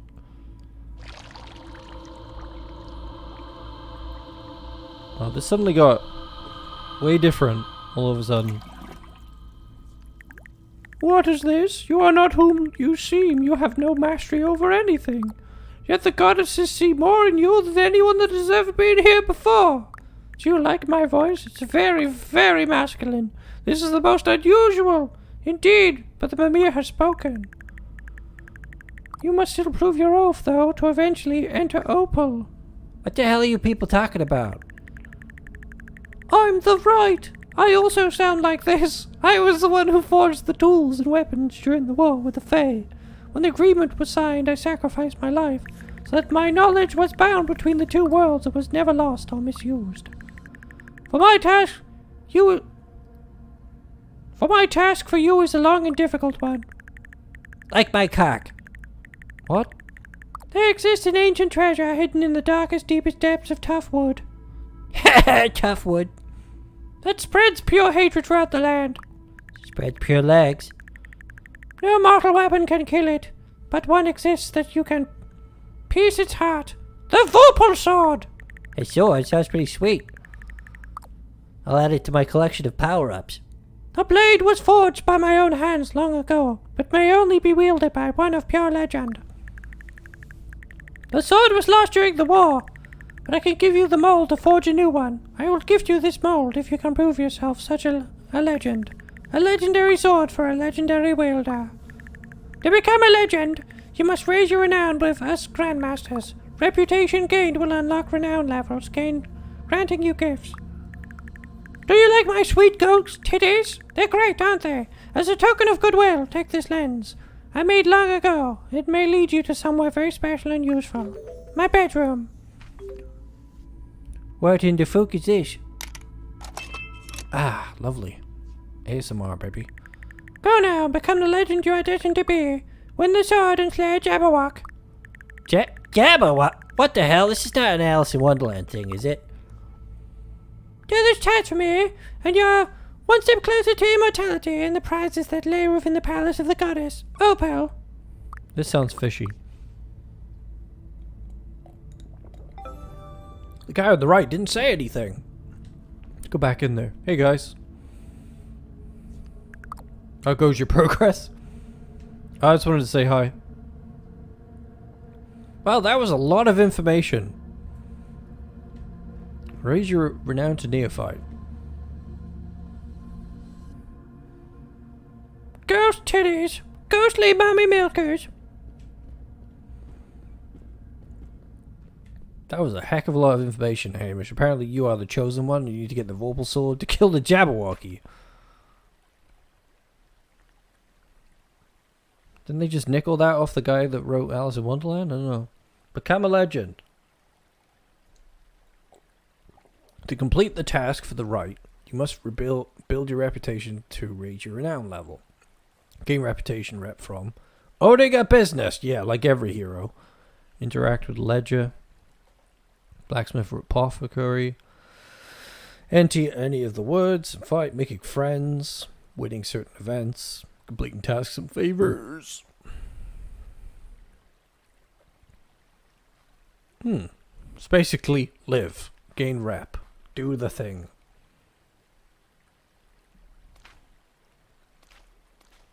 And then we get an awesome sword given to us. She's going to give us a sword mold. Very interesting. Will they be weirded out if you die and your children carry on this quest for you? Are we trying to do this in one life? I mean, we do have 50 years, and if we're very careful, we don't have to die in a dungeon. And use... How old are we at the moment? We're a fledgling, whatever that means. With a bunch of special items not yet collected. We have no tax to pay.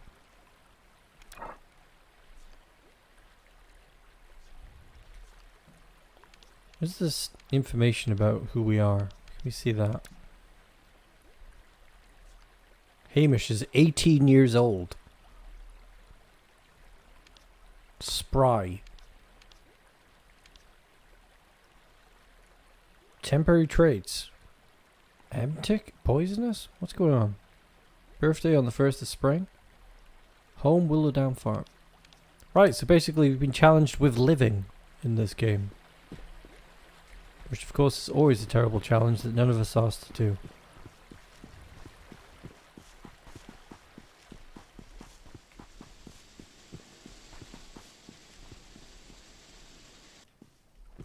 So Valentine's Day is coming up. Who wants to be my Valentine? Let's have a dating game where you have to impress me and win me over.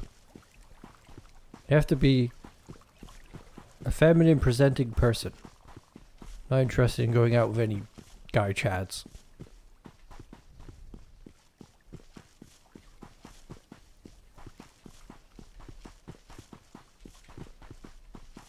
It's not that I don't like peens, it's just that I don't really like the people who are attached to them. Trans girls welcome.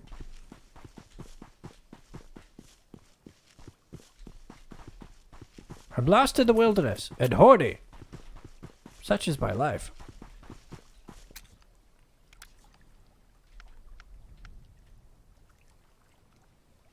Well, Hamish is going to get married if he wants his legacy to continue.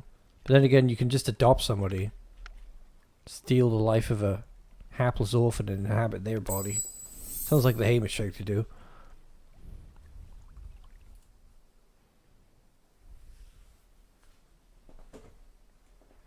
Usually, like, I think the past few Valentine's Days we've had on the Discord, I've just been like, who wants to be my Valentine? And they've had like 5 or 6 different Valentines. As a gesture of like, now you can say you have one. I don't know if anyone felt like affirmed by that, but I've done that a few years in a row now. But like,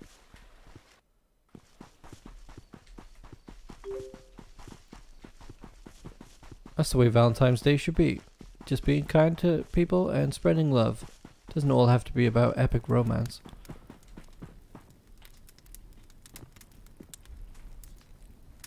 I feel like Kynseed is already kind of corrupted.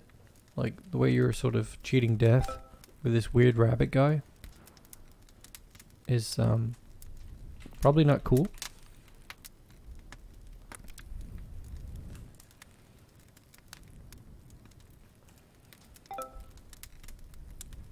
That's not how you get autism, old channel.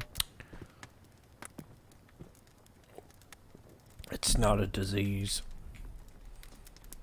Where did you come from anyway? Like the year 2000? That is an old joke. Autism being bad.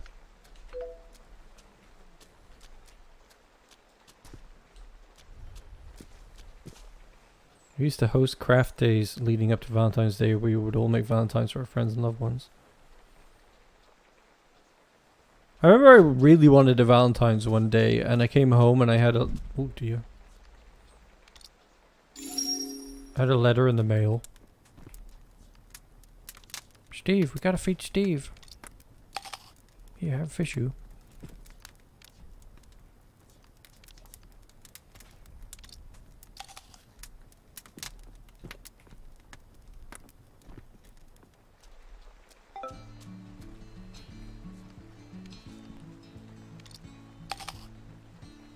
Gassy.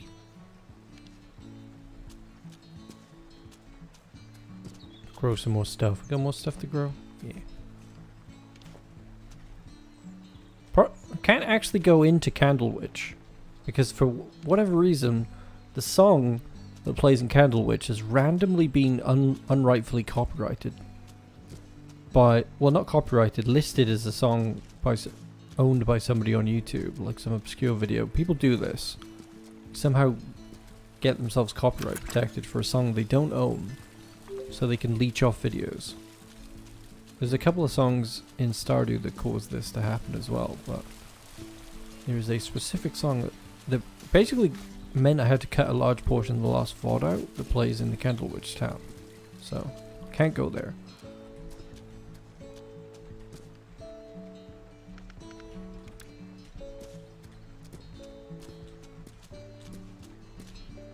Yeah, don't make autism jokes. My godson has autism, so I don't appreciate that.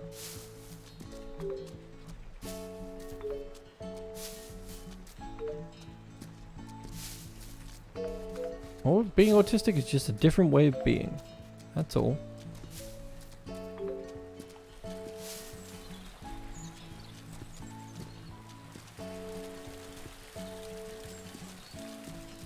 Right, so buying a shop would be sweet, but we'd have to make money first, so...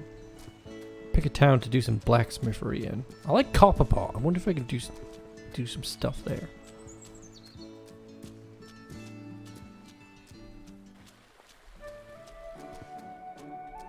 I like that we got the Joja Blue going on now.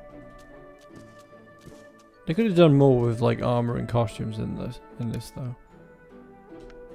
Copperpot, I love you. This is the town for me.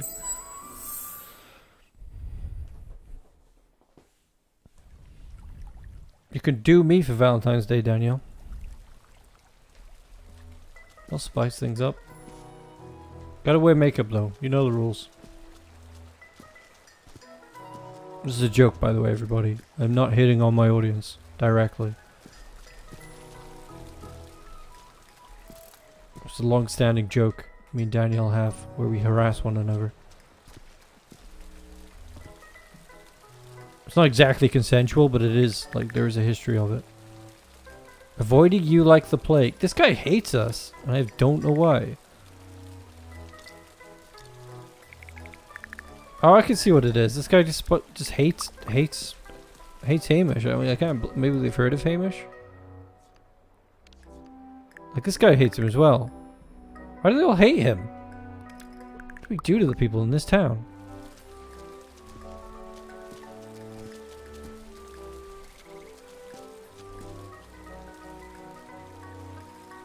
Not the eyebrows. I dyed them though. I have them now. Who said anything about your eyebrows? What are you confessing to here? Look at this guy. What a Chad. Okay, let's make a sword. Let's make an iron sword.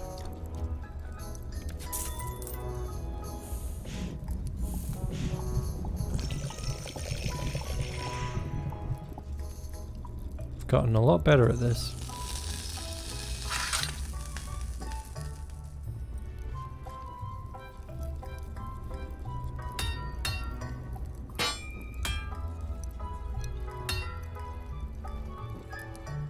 He says as he fucks up epically.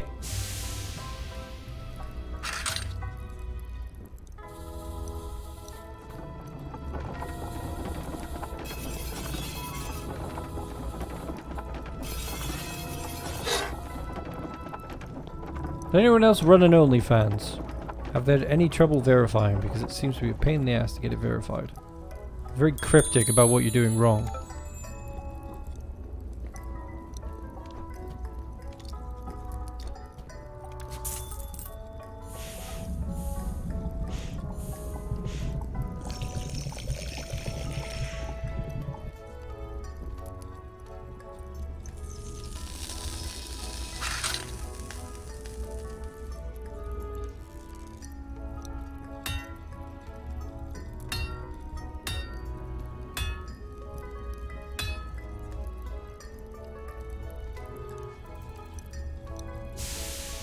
These mini games are so satisfying.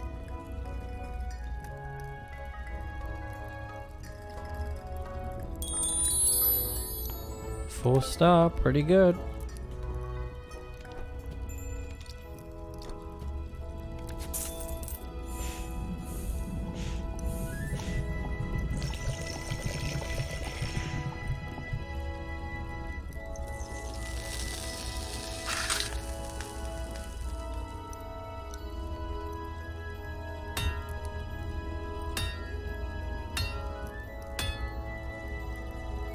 Smashing it.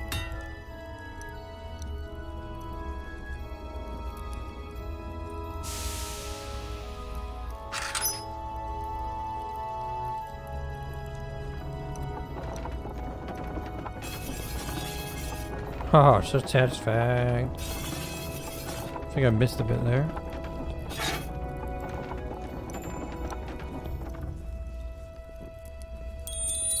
Oh yeah. Oh yeah, baby.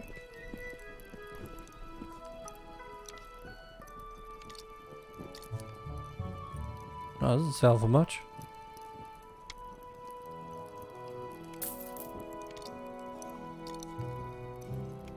That was not worth it.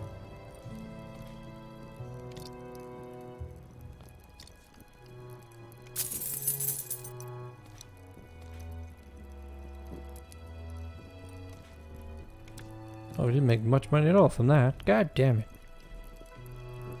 We would make more money from doing quests for people.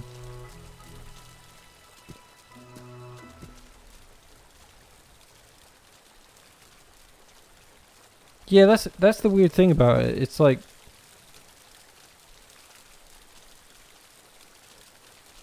you need like some sort of social media that confirms that you exist as a person, but what I don't get about that is because I haven't had any form of social media for myself for like how long now?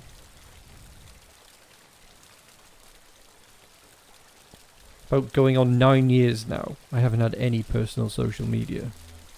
So if I just make one that has my picture on it, how does that have proof? How's that proof? You know? That seems to be one of the problems, and they keep throwing this other one at me that says it's not clear what I'm selling. I'm like, well, I've listed what I'm going to be doing. You know, unedited. It's unedited content, uncensored content, like videos from YouTube, and also new videos of me looking at adult mods in Stardew as well, and dropping them on there. Thought I made myself clear of what I was going to put out. I didn't do that the first few times, so I filled out my bio to say what I was going to do. Hopefully there's like a help page on there where they can give me more information, because it's a bit weird at the moment. Like, how's that validation? I mean, I guess I've already given like actual hard ID evidence to them. I don't see how having a Twitter with my face on it actually makes more sense. I guess maybe if there was a lot of communication and information about myself on there, it would know what's going on with that. Everyone in this town in Copperpot hates us, and I have no idea what we're supposed to do. Maybe we do errands for them on from the board. I like this town, but it doesn't like us. Missing pet.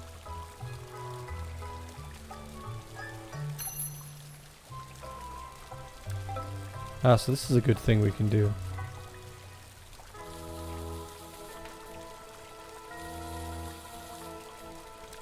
A little, tell you which way to go thing.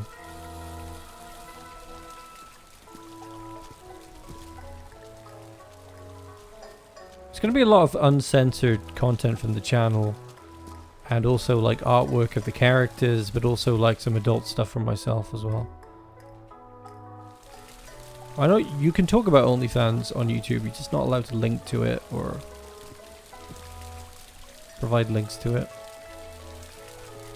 Or try to send anybody there or anything like that.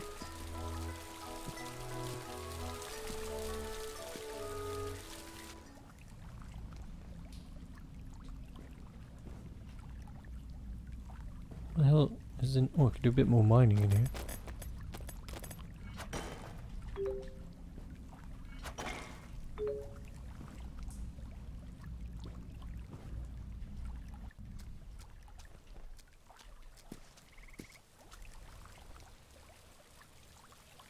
Why are we talking about Amaranth all of a sudden? God damn, that woman is fine. I don't particularly like her as a person. I think some of the content, adult content she's made has been, seems a bit stiff and wooden. I'm like, yeah, yeah. But she's very, very physically attractive and nice enough. She does weird things like videos of the dates that she goes on though. She's been doing that since the beginning. It's this really cringe video she had on her YouTube channel where she invited like a whole bunch of guys to go on a date with her, but they all thought they were going on a date with her by themselves, so they all turned up in the same place and then had to go on a shared date with her while she was dressed as Tracer. Which is very weird that she did that to those poor guys. And she still does that because she went like on some date with her personal assistant, came with her, and they filmed this guy they were going on a date with where they did rock climbing. It's very weird. What's this goddamn person we're looking for? They're not home.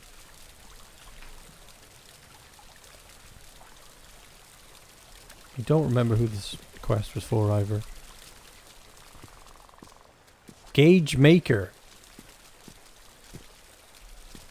Where are you, Gauge Maker? Oh, it's that guy. That person up there. Oop.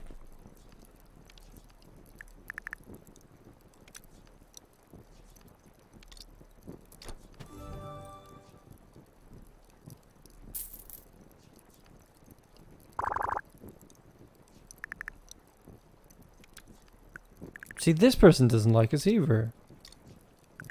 Why does everyone in this town hate us?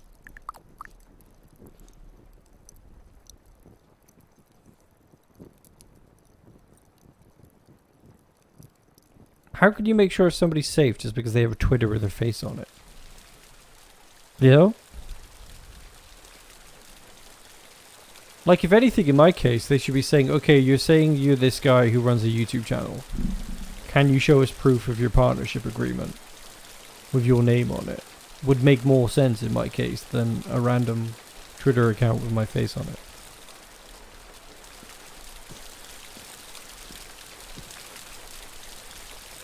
I feel like there's going to be quite an audience for it when people realize they can see unedited Weird Mods videos over there.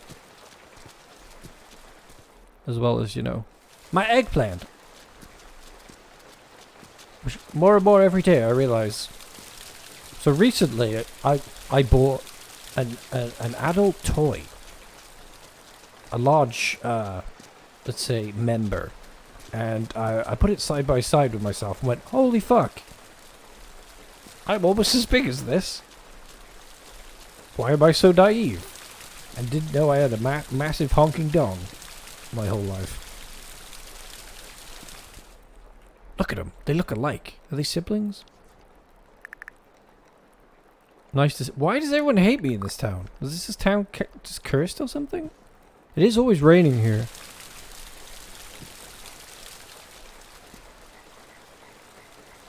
I like them so much.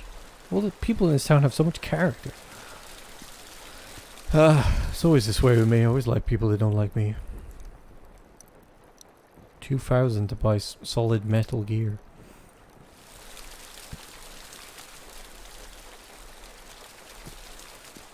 She's not really pranking them, because when she goes on the date, she's just nice as pie to the people. Like, the prank with, like, making all the guys go on the same date with her was a bit odd, but she was still nice to them. It was just cringe. And, like, the rock climbing date was literally a date, but she just had her personal assistant there filming it for a live stream. The cringe thing is that she films it. Because she's, like, complained that she's been in a relationship where she was controlled and made to perform. Yet, now that she's out of that relationship, she's still recording her life and performing constantly. So, obviously she's got a problem there, where she feels like she's got to monetize everything she does. Which is a problem all content creators have, really. Like, I'm at the point where I'm like, well, I could play this game, but then again, I could be streaming it or making a video about it, you know? This strange door by here. The froggy door. I wonder if my lamp would work with it. How do I change the lens?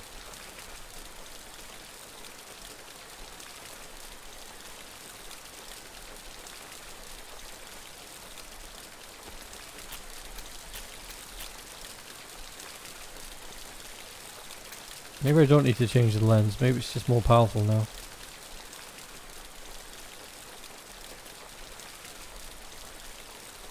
Oh, I haven't used the loot yet. How's this work?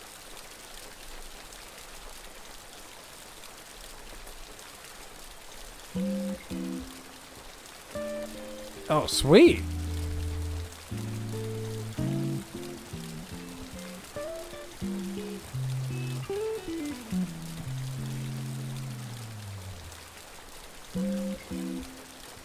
Oh yeah, acne stigma is really bad. Most of the time acne seems to be caused by, you know, having really sensitive skin or being a teenager, you know. People need to lay off that.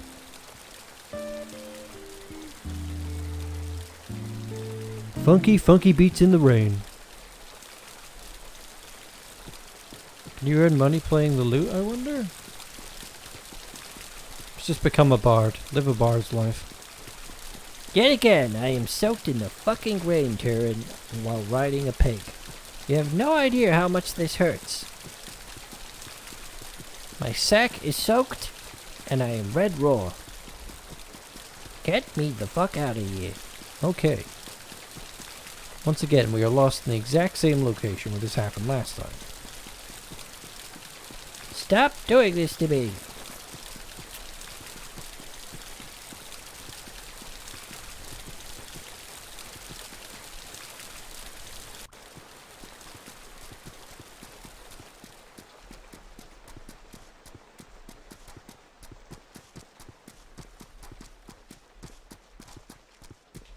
Oh, that's the combat area.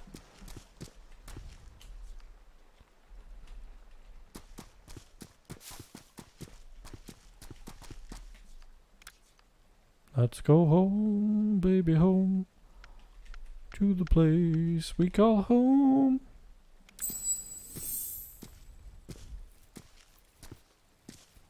I have super sensitive skin. I can't do anything to it. Like my skin gets dried out from hot water. So I don't use anything on my skin whatsoever. I tend to get like I guess you could call it acne, but it's more like sores, you know, from like sitting down. I have to be careful what I sit in. Like the years where I had to work for different companies and I had to wear like formal trousers, absolutely tore my ass to shreds. These days I sit on very soft material and wear soft clothing, but that's about the only place I'll still get like sore from, is just from sitting. That's why I spend a lot more time using a standing up desk. My skin is that sensitive, like I can put a bag strap on my shoulder and it'll just swell up into a huge whelp from just grazing me for like a small amount of time. It's awful. And I didn't know that as a teenager, and I used to just do stupid stuff like put a nail brush on my cheeks to try and scrub my pores or something, as I thought like acne was something that was skin based only, like, you know, just made everything worse.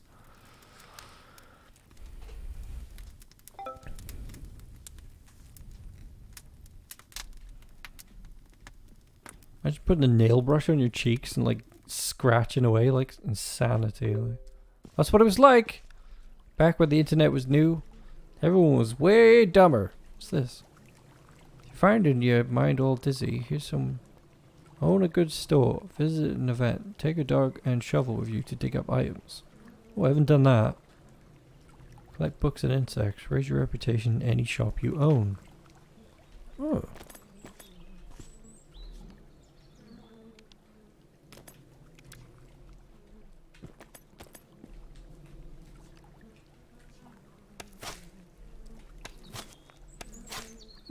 Take my dog with me.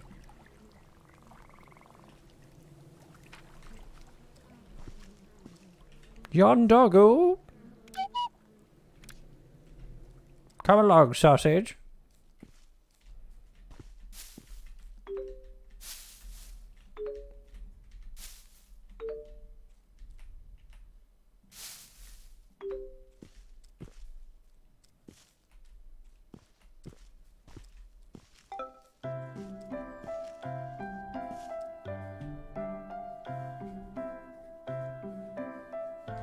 Skin be picky.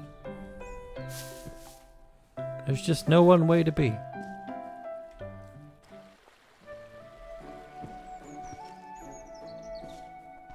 Alright, let's go to a different town today. Try to make some money. Let's go to the Festival Green, actually. Hopefully it doesn't have that song.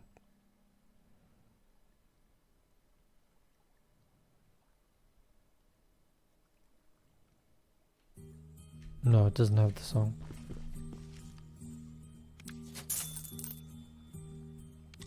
Strawberry? Buy my sweet strawberries.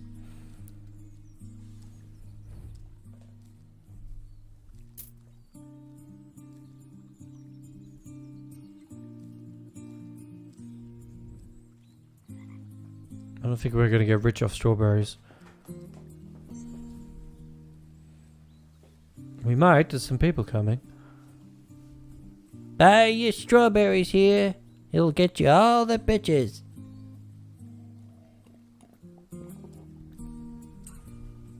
That didn't work. You're a terrible, terrible salesman. We have rotten apples for some reason. Let's try carrots.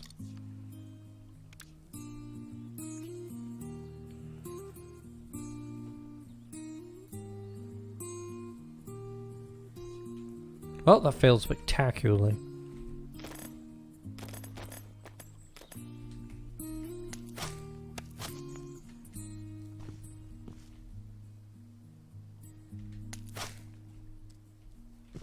Let's play loot, see if people like it.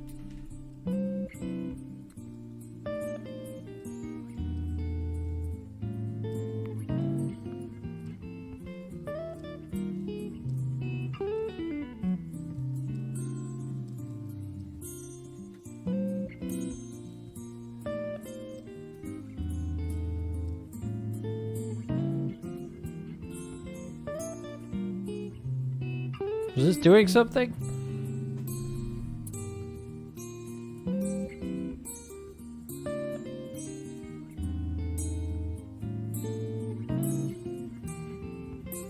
Well, I don't know what that did.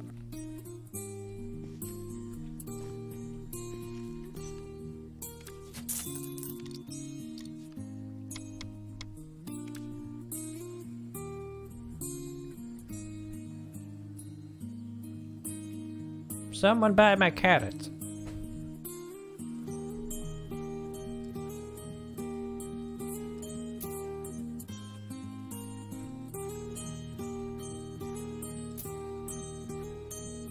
Wow, the music here is dope.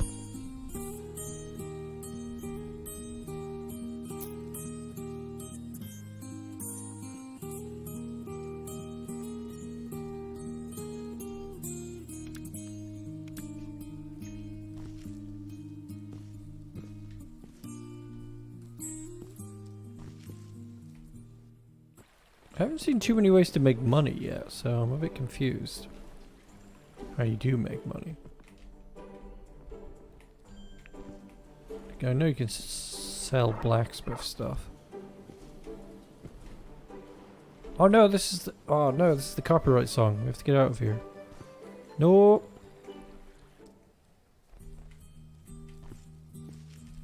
Damn it. Hopefully that we weren't there long enough to cause a flag. I mean, even if it does, I should be able to just cut that tiny bit out.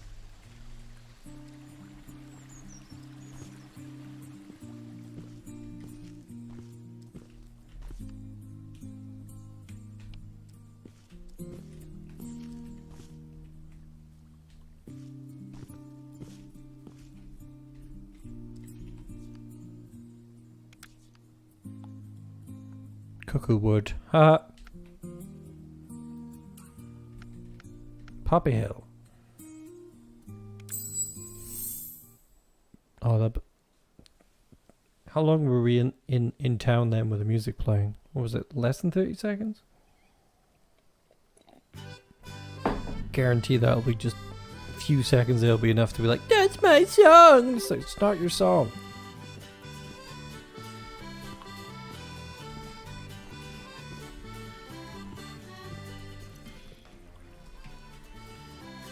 Chicken racing event.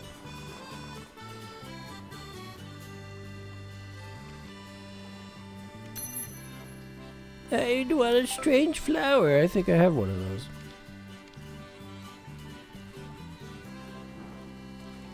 I do not have one of those. Oh well, better drop that.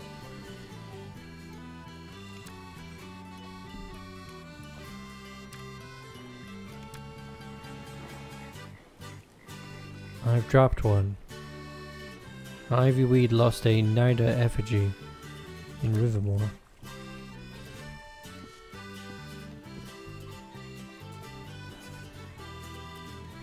Well, Hamish is supposed to be a businessman. I mean, he did make millions off Joja Farm. Mainly through slavery. Or forced volunteership.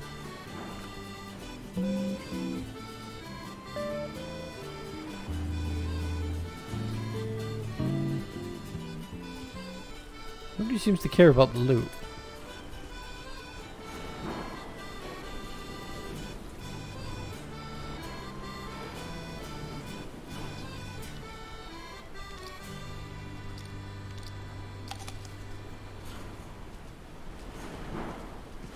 Don't dig up my garden. Wow, the raid is terrible.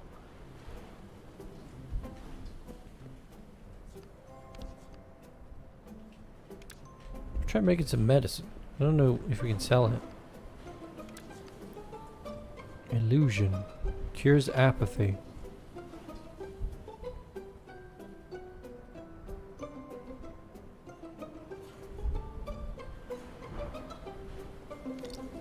No buy.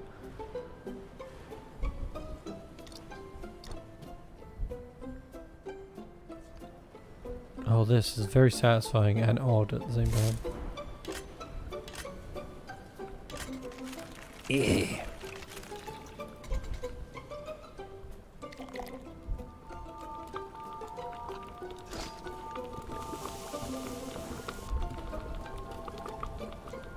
Oh, I need the opposite color, don't I?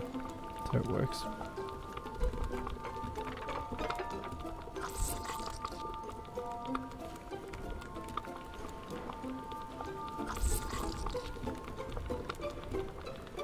Now green.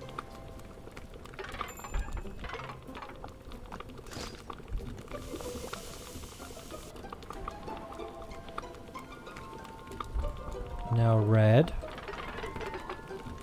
Ah, I love this.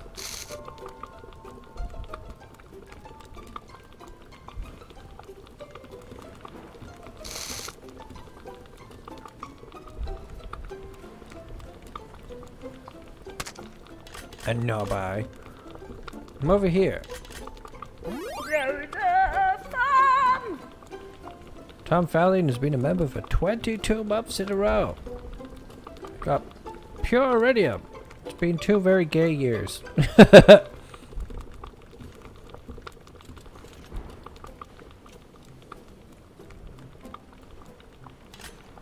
Check the potion's temperature and colored smoke. Fix any issues. It doesn't have any colored smoke. Is it too hot?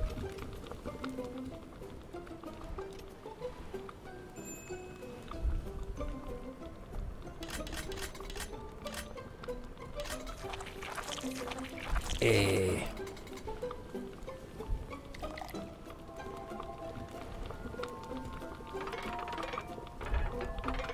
Absolutely love this minigame. It's so satisfying.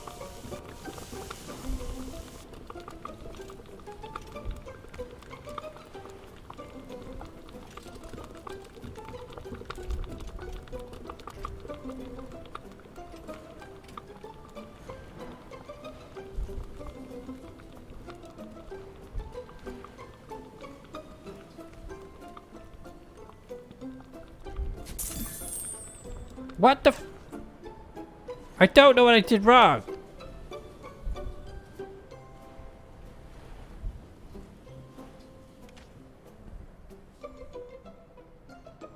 Bravery, narcolepsy, and stench.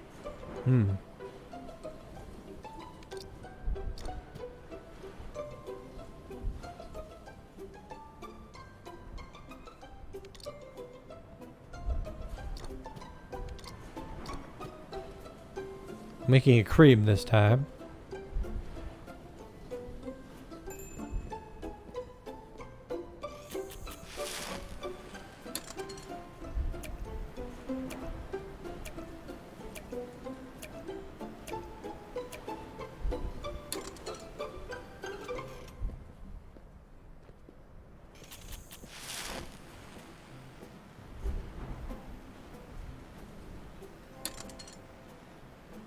A little too thick. Okay. It could never be a little too thick. Perfect.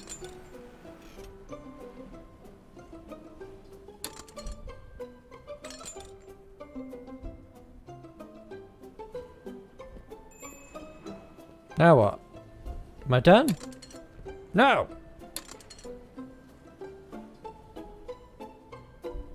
What am I supposed to do now? Did I just stir it?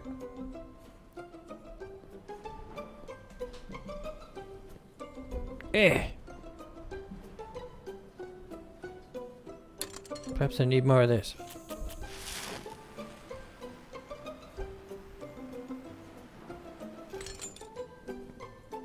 I'm so confused. Partially cures bee hair? That cost me money to make. What do I do with it? Do I sell it? I'm so confused. Where did that item go? Did I make money off that?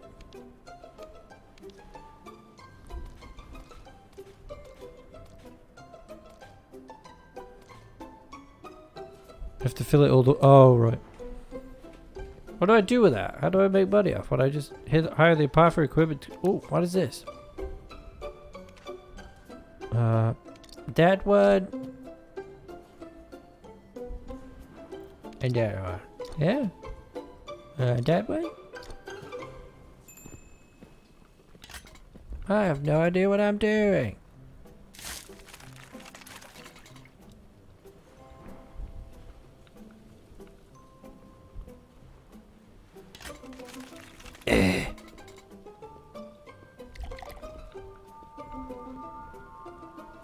Color is that?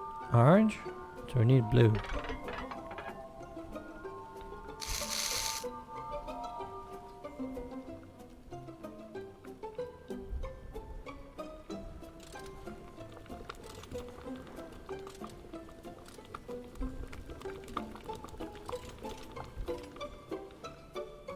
Okay. Oh.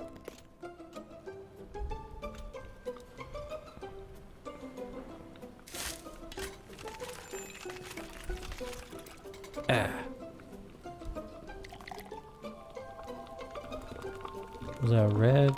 So we need green. Oh god.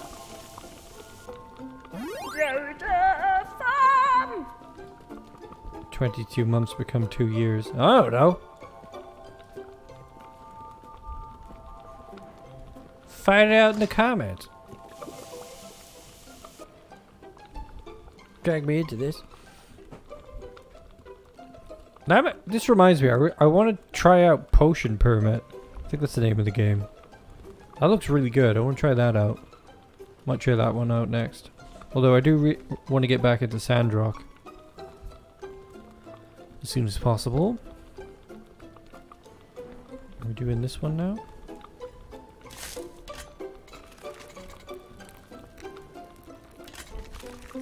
Squiz!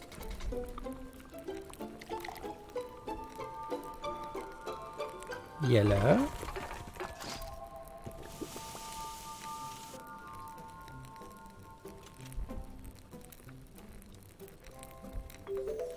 Hold the odor. Partially cures body odor. Cursed. Well, I'm losing money making this stuff, so where do I sell it?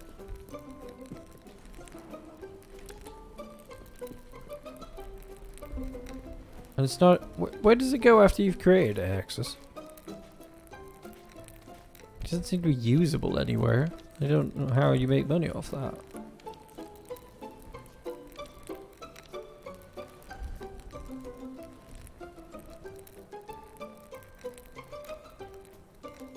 Oh, right. That makes sense, Tom. Hello, everybody. If you come sleep in your house.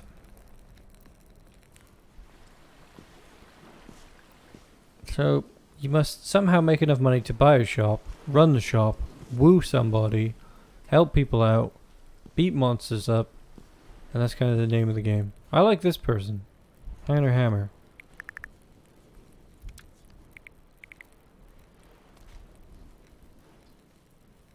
Items, I think. Yeah, but it doesn't show up in your items.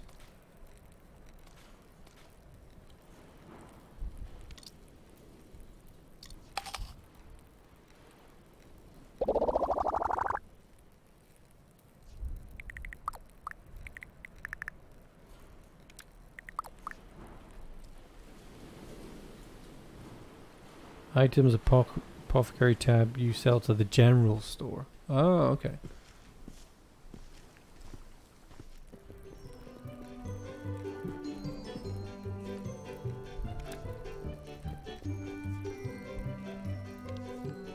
Thin crust. What a name. How do you sell stuff to the general store then? I've never sold anything to the general store before.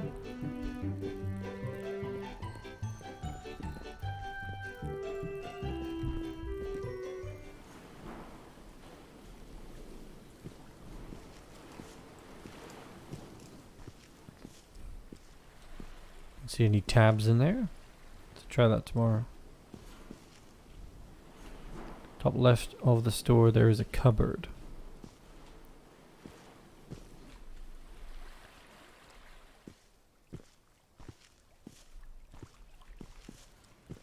Oh, okay. How was I supposed to know that? They never told me anything, but I could sell all this stuff too?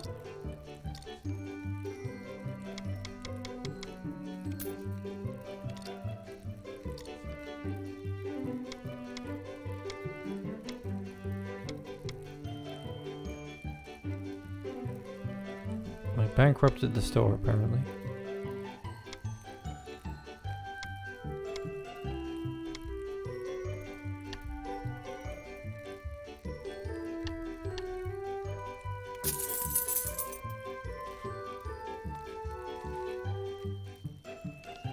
There's no apothecary tab in here, though. Food.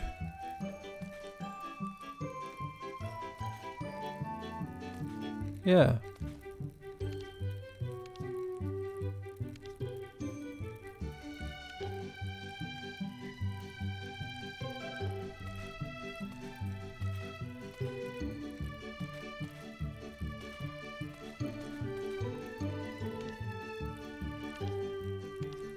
No. Not seeing any way to sell items.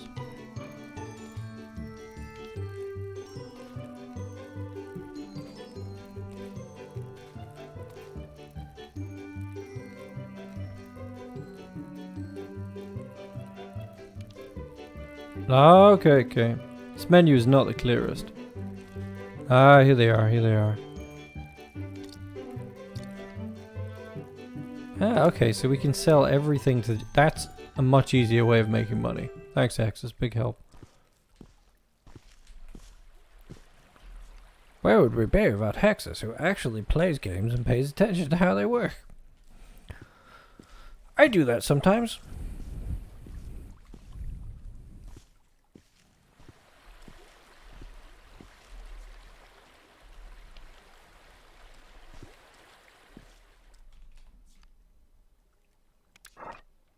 can make an offing.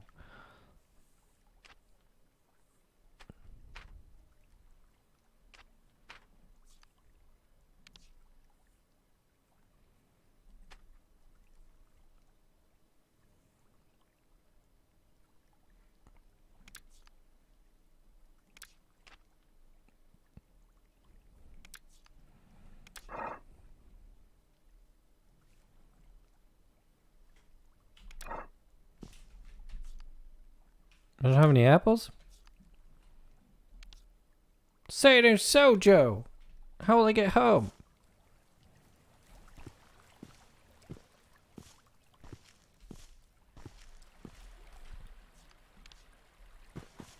How have I run out of apples after all this time?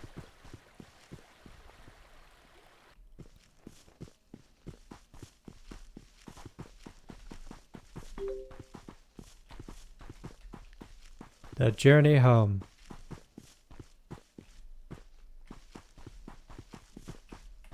Well, I'll probably play Kynseed more in my own time, because it seems very grindy. Bring us back to a point where things have significantly changed. To potentially do... This stream has mostly literally been me running around on a pig telling strange stories. But some epic moments happened, like meeting the strange spirit people and learning how to, it's summer now, nice. Learning how to actually make money. Some progress was achieved.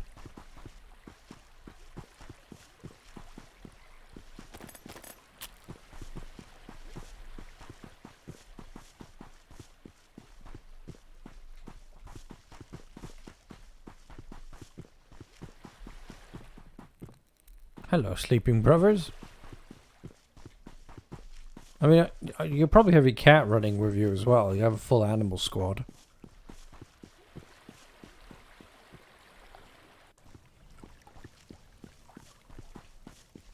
I need to figure out how to get more places to live and sleep as well, so I don't always have to go back to the same place. I need to figure out what's going on in that Copperhead place, Copperpot, where everybody hates you, because the coolest people live there.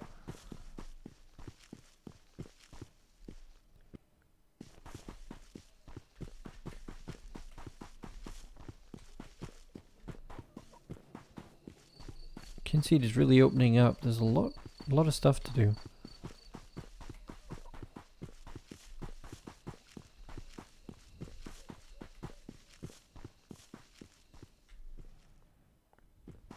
Tale of the two Lennys, the Larry, the Lena, and the laxative. Where everybody got their comeuppance. And all young Turin wanted to do was clap cheeks. Instead, got laxative and that he didn't imbibe, and the girl he wanted all along eventually threw herself at him. But eventually, it was like a tragic poem, you know? It was like eventually... He got to go on the date with the girl he liked years later, and she was wild for him, but he just couldn't believe the audacity of her, and morally couldn't go through with it. It would not have ended well for me if she was prepared to do that for absolutely no reason. What would she have done to me in a relationship? There's just some places you should not take your pain.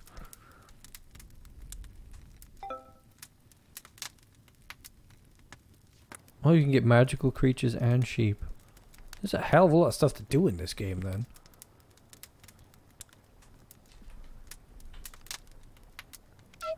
Well, you take a break. You guys.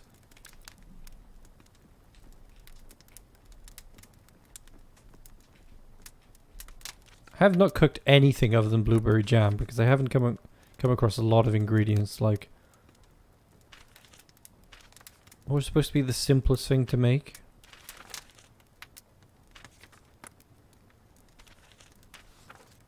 Simpleton stew. Okay, I did have tomatoes. I think I'm growing them behind the house, but I haven't found like basil. I haven't cooked any. I would like to be able to cook some of these things because I bet the cooking process and the mini games are like really satisfying. Oh, I can do this. See how this plays out. Ha ha ha!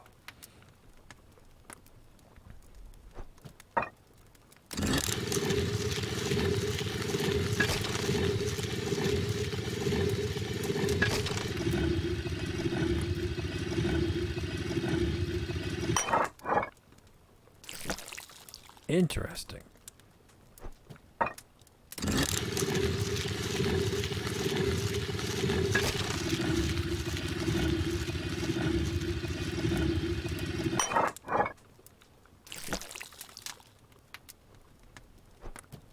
Damn, these minigames are so clever.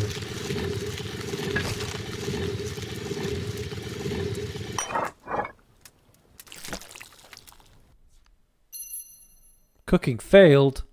You failed.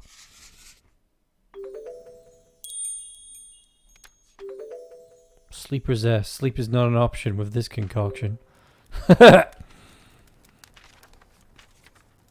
Strawberry jam? I don't have.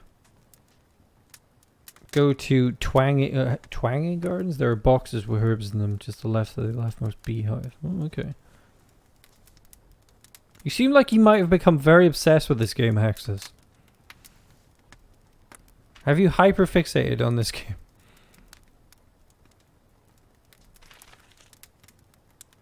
Google sent me a gift card for reviewing restaurants. I'm giving it to you. Haha, thank you. This is definitely a restaurant. We're cooking some fine meals here.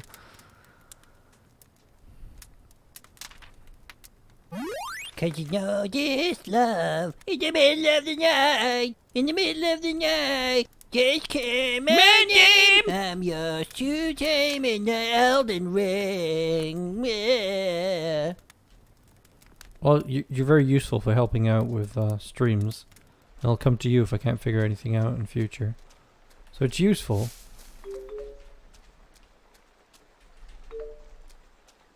I feel like I'm going to be playing this game a lot. Because with Dreamlight Valley, all I have left really is decorating. And I'm buying random things from Scrooge. I do have quite a few of the character quests left, but I don't really want to eat them up. I'd rather just pepper them through my experience. We might go back to Dreamlight Valley soon, though.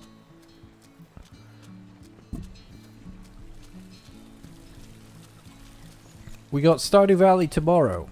We'll still be hanging out and cosifying Karen's farm. I've decided that Karen's experience is all about showing people how to have a cozy experience in Stardew Valley, caring about the experience and the aesthetics more than trying to min-max everything.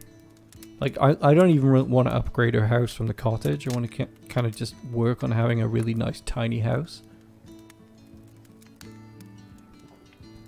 Stuff like that. Just have... And it's really just a way for me to sort of figure out beginners' tips for a video I'm eventually going to make.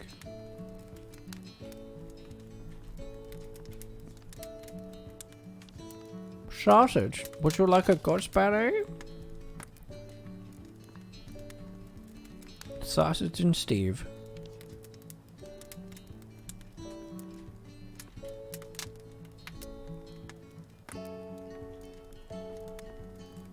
Just quickly save the game.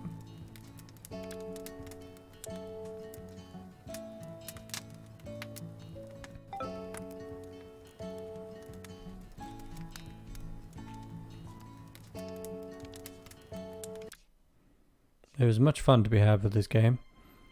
Highly recommend it. Gotten lucky with the games recently.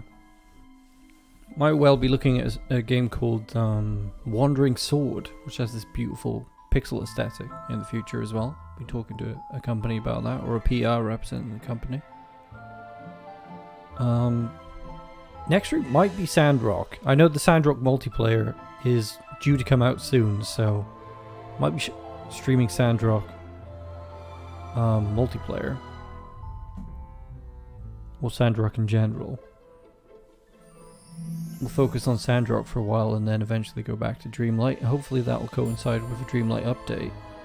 At some point we will go over to Napoleon's farm to hang out with him, do some train spotting and work on Stardew Valley Expanded perfection.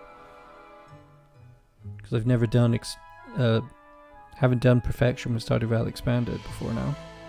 This is all generally an experiment to see if regular streaming on weekends will actually build up a plausible streaming community on here. It's not really working. It's about the same as it always was at the moment. So looks like the Twitch migration will still be on.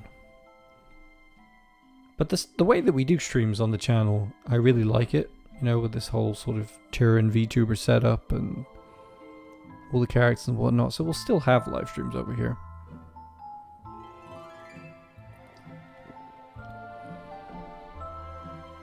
I don't know if I need to be Turin as well on Twitch and just switch between different PNG tubers of my characters. That might work. I could actually afford to do that more than actually just get a full VTuber model. Because Karen's VTuber model is like starting out as a PNG tuber model. Like I can show you guys a preview of it if I pull it up. I haven't done this.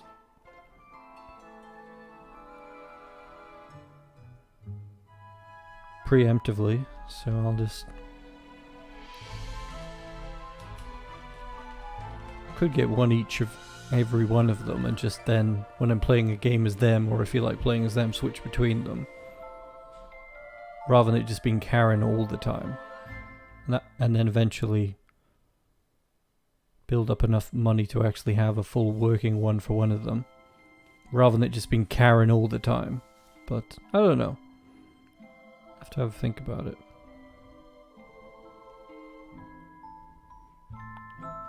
Because the artist I've got is really good, and I think he'd be quite good at making VTubers for each character. PNG tubers for each character.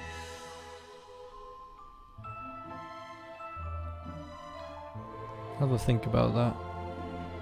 Can I find this artwork?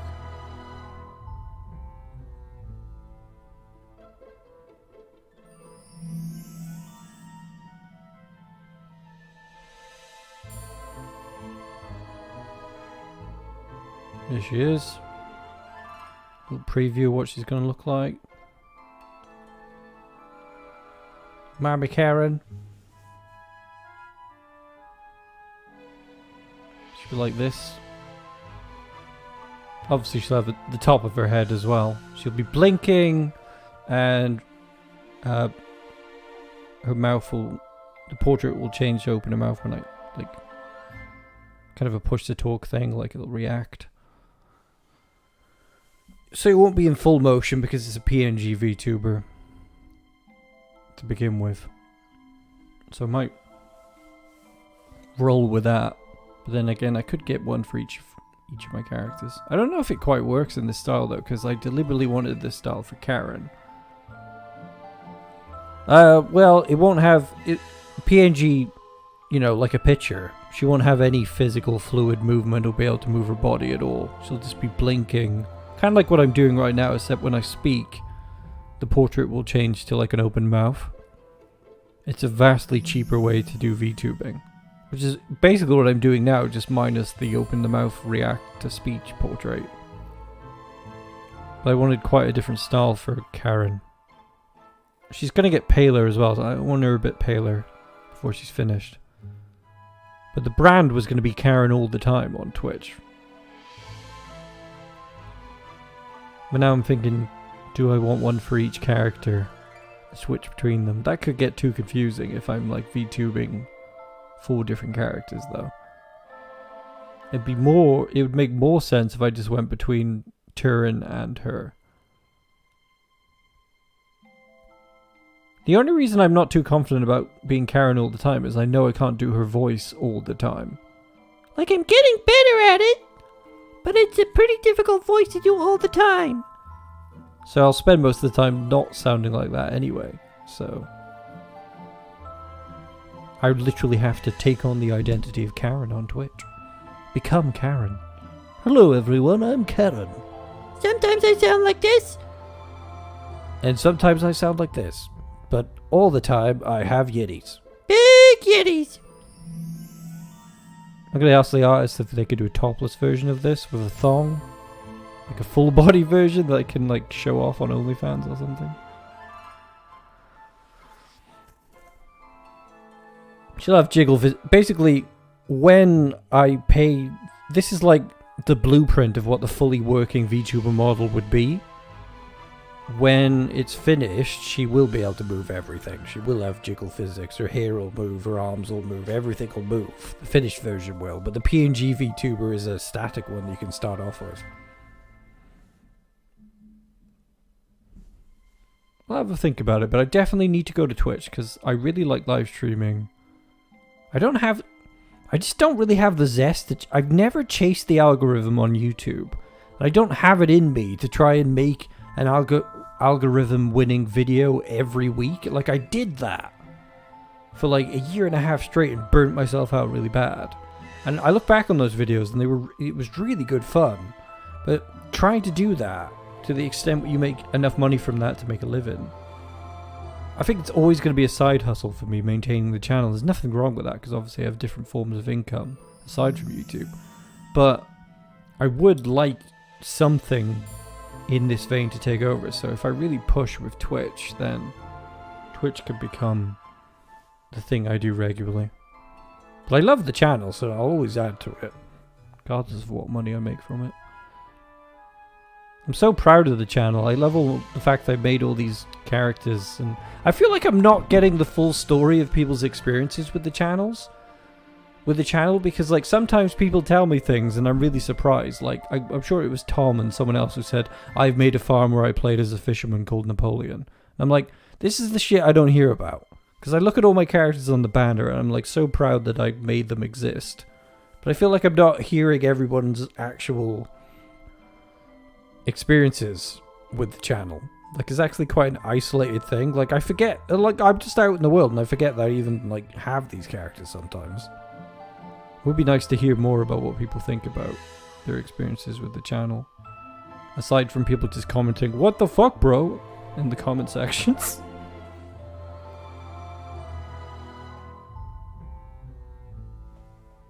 Chib is checking in. Apparently their hotel is amazing.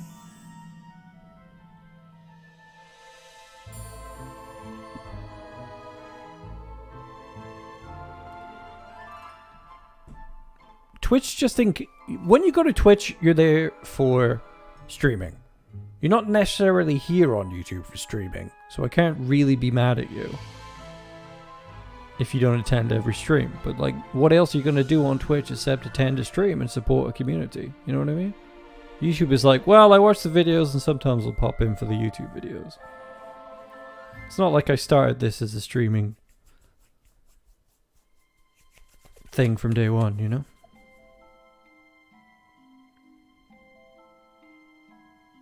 You have a Skyrim character called 54. See, this is the stuff I don't know about.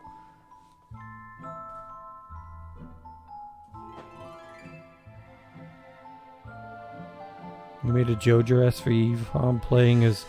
See, that's another thing. I basically influenced Flash to even make the Jojo path. That's another thing I'm happy about. Obviously, they did the hard work. Oh, it's nice to know that my content is affecting everybody. I love the fact that I made these characters. I feel like Karen still needs to have more time in the spotlight for people to really know who she is, because she's the newest character. But I feel like everybody knows the other characters. There was a time where people were like, who's Hadley? Like, I think people didn't really get who Hadley was.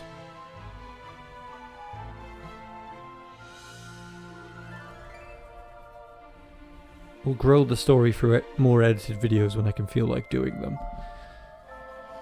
I need to put a lot more shorts out, because the shorts seem to be reaching new people and bringing them in. The shorts are really effective. I feel like a lot of online format is going to become TikTok style in the future. Like, there's too much to do and nobody has time to watch a 20-minute video anymore. And I'm kind of okay with that. So if I start making shorts specifically made for shorts, that might be fun to do. Because I made that umbrella short where Hamish was mucking around with umbrellas in the rain. That was pretty fun.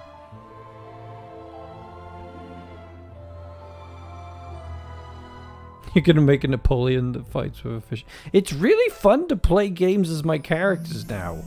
Like, we saw what 54 looked like in Dreamlight Valley. That was fun. I've yet to see what Hadley will look like in Dreamlight Valley. I'll probably do that next when we visit Dreamlight Valley. Just have Hadley pop in. It does make... Like, I was just playing Elden Ring with Karen before the stream. When the new Elden Ring DLC drops, it's going to be fun. I feel like even if I make it all about Karen on Twitch and call it Karen and make it all about Karen, I'll still have the other characters popping up. And can use the artwork they already have for them to have them pop up and stuff. And just, you know, create a back and forth between the YouTube channel and the Twitch. There can be separate worlds that can intersect one another. I really love this model that's been designed by Sareth. We will have practice streams with Karen and the PNG model before she's ever on Twitch, so I'll be able to properly credit Sareth and have a look at their website and stuff. It's the semi-realistic style that I really like. You have a Hadley Skyrim character? Oh my god, the comments on the shorts are bizarre. You've got just people stumbling in there and just like making first impressions on stuff that are just really weird. Like, people, as per usual, don't get that it's a fake voice. And stuff like that.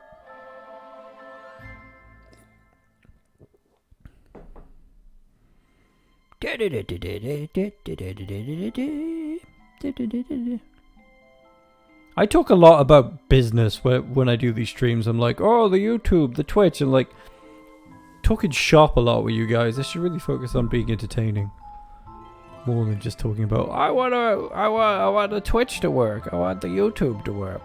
So things are already cool as they are. I shouldn't sound ungrateful. We got great regulars, a great history of characters and funny videos on this channel. There's a lot to feel good about. I guess with me, it's the thing is I'm not after superstardom or like a massive following. I'm just looking to turn this creative thing that I do into the thing that pays the bills. You know, I'm not after like PewDiePie fame or anything. It's a reasonable ambition. I am a business elf. I do have to think about the business. I don't think there's anything wrong with seeking to turn your weird creative thing that you do into your main source of income. But I think these days multiple revenue streams are the way to get by anyway. I could be looking at a YouTube, an OnlyFans, a Twitch. I've wanted to work, like create adult animations with like 3D models in Blender for the longest time, and people pay a lot of money for that stuff. Could have a ton of different revenue streams. I already have like multiple revenue streams from the things that I do anyway. You know, one of those revenue streams happens to be the donations that we get from Ko-fi. They really help. They make a big difference. I always take what I get from Ko-fi and rewrite that into creating things for the channel, usually the artwork for the channel. If you'd like to support the channel, you could become a Ko-fi member. There's all sorts of fancy bonuses for supporting. You get your name on the end of videos for one. It's like Patreon without the additional charges.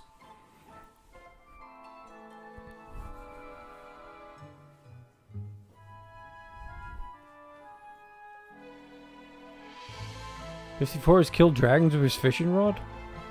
Ah, really? That's pretty funny.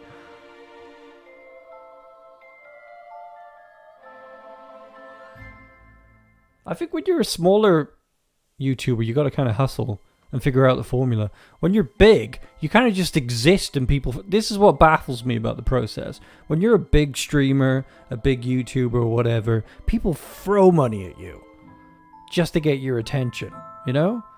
I always try to give my like Prime sub or like my donations to smaller creators before I ever do larger ones, because I'm not desperate for attention.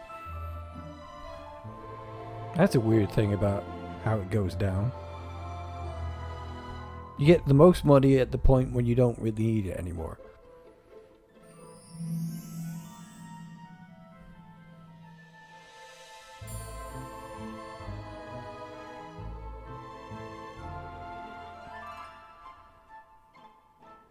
I do love the idea of like using a fishing rod as a weapon, because I've often thought about like if I ever had a game made, I'd kind of want it to be like a Streets Rage game where you can pick the different characters for side-scrolling, and it'd be quite fun to have Napoleon like hooking people and pulling people and slapping people with fish and stuff like that, and Hadley would have a sword, and Hamish would be like easy mode, where like he can't die and has cheats.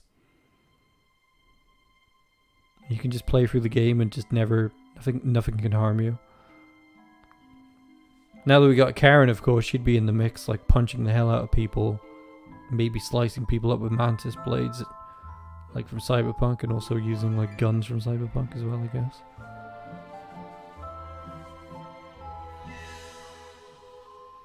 I have so many creative ideas and many computer games I want to make. It reminds me, I still formally haven't sought out voice work in my own life. I should totally be getting into voice work.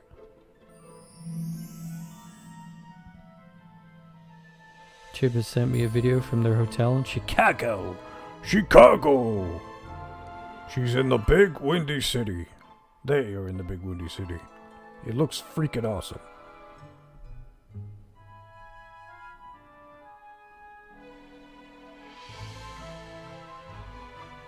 What a place to spend your birthday. If you look up Turin Stardew, it works sometimes. What are you talking about? What do you mean? Yeah, you have to put Turin Stardew to find me. In the search bar, because there's other Turins that exist. It's gotta be Turin Stardew.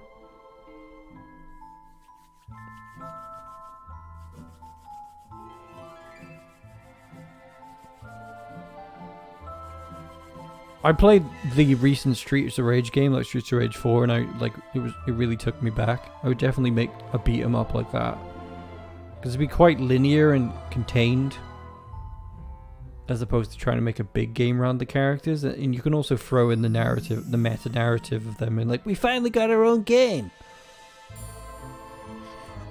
The bosses can be people like, you know, the army of Pierres, because there's a multiverse of Pierres. When you're like, you know, one of the bosses is Morris throwing money or something, or somebody that Hamish is pissed off somewhere, like Ghost Pierre, or the Sexy Avengers, which are like all of the sexy characters that kept harassing Hamish at one point.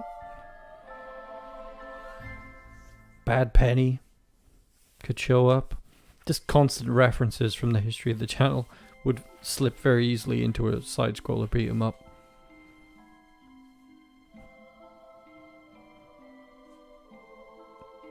You know, with the twist that Hamish is the final boss. Because, like, you can play as Hamish on easy mode, and then when he gets to the end, he's like, oh, wait, there's no final boss. And he turns around and he has to fight the other farmers.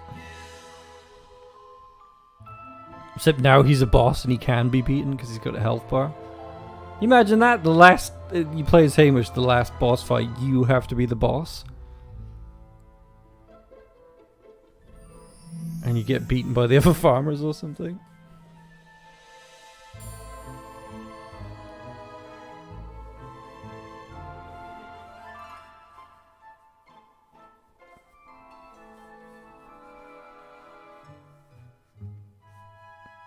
Hamish trees in the background. I love the fact that Hamish was a tree once. That's one of my favorite, like, lore backgrounds. Hadley legitimately is an OG vanilla wholesome farmer guy. Number 54 was literally created by Hamish. Repurposed background assets.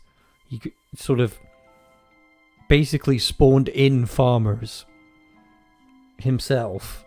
So 54 was always a farmer, but he dicked around with the code.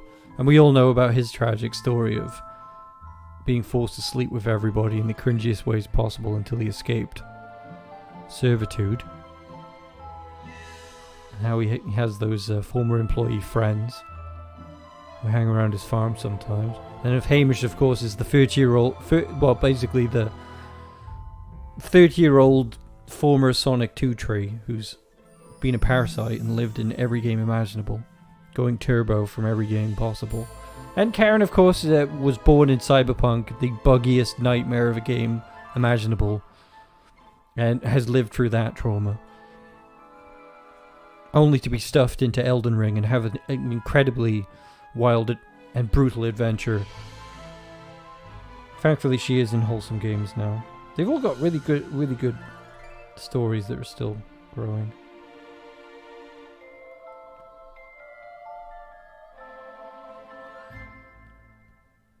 Hamish in Skyrim would use the stone that raises undead and exploit the endless stone powder glitch. You are a Skyrim nerd. I don't know any of this. Calm down with the Skyrim.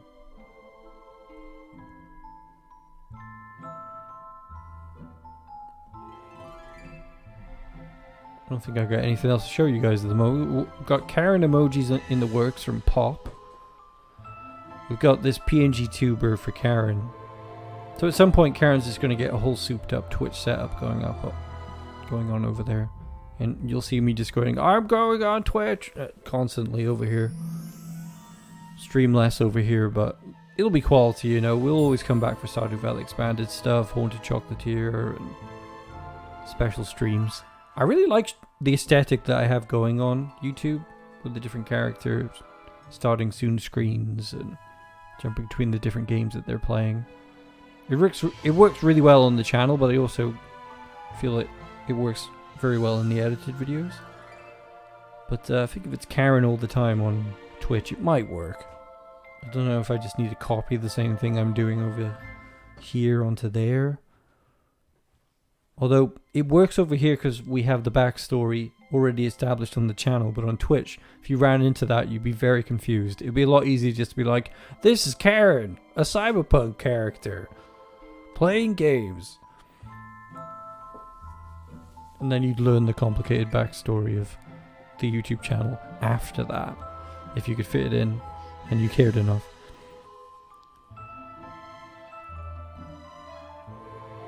God, people love Skyrim, don't they? I've just seen people like mod the hell out of that, turn their female characters into super buff, hung Futa warriors and shit like that. Stuff you see in Skyrim is wild. The fact that people even still play that is bewildering. Well, anyway, that was the second Kynseed stream. I'm going to probably play a lot myself and then come back when I've progressed things along. We own a shop. We have more friends. I understand the game a bit better. We'll pop back to Kynseed. You might well go to Sandrock next Saturday, and we got Stardew tomorrow. Chill as fuck tomorrow. We're just playing straight up ordinary Stardew. See if more people turn up for that stream. Straight up Stardew Valley Expanded Stardew, I should say.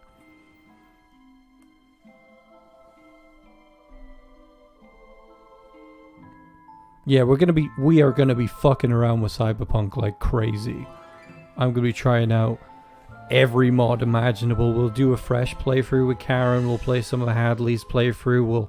We'll dick around with Hamish potentially as well. But like, it'll be very Karen focused, and there's a lot of really interesting mods for Cyberpunk, like flying cars and all sorts of weird stuff you can do with mods in Cyberpunk. So I really want to be a voice for just how broken Cyberpunk is, but also fun at the same time. So it's going to be very Cyberpunk. And of course the DLC for Cyberpunk is coming out this year at some point, so it's a good time to jump in with that community.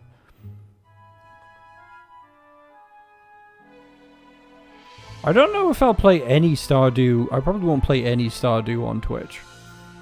Whenever I play Stardew, it will be on the channel. You know, if it's an SVE update or something new to Stardew Valley, I'll always play that on the YouTube channel because it's on theme.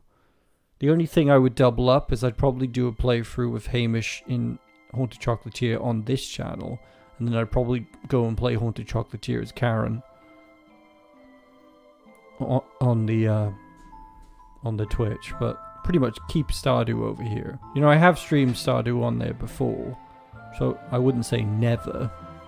You know, I might, if I'm still playing Karen's SVE file, I might play it over there sometimes, but it's going to be much more cyberpunk modding orientated and AAA games over there, like Elden Ring.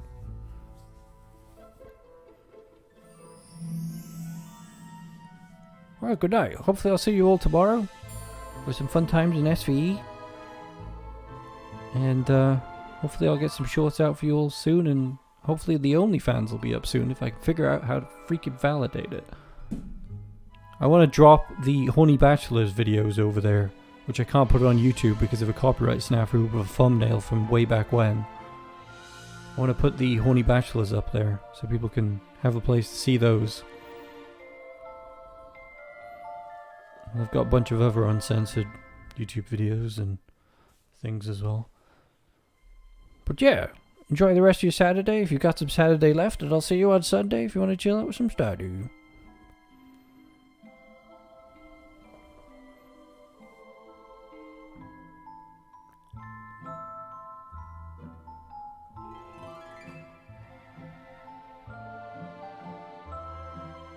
Farewell.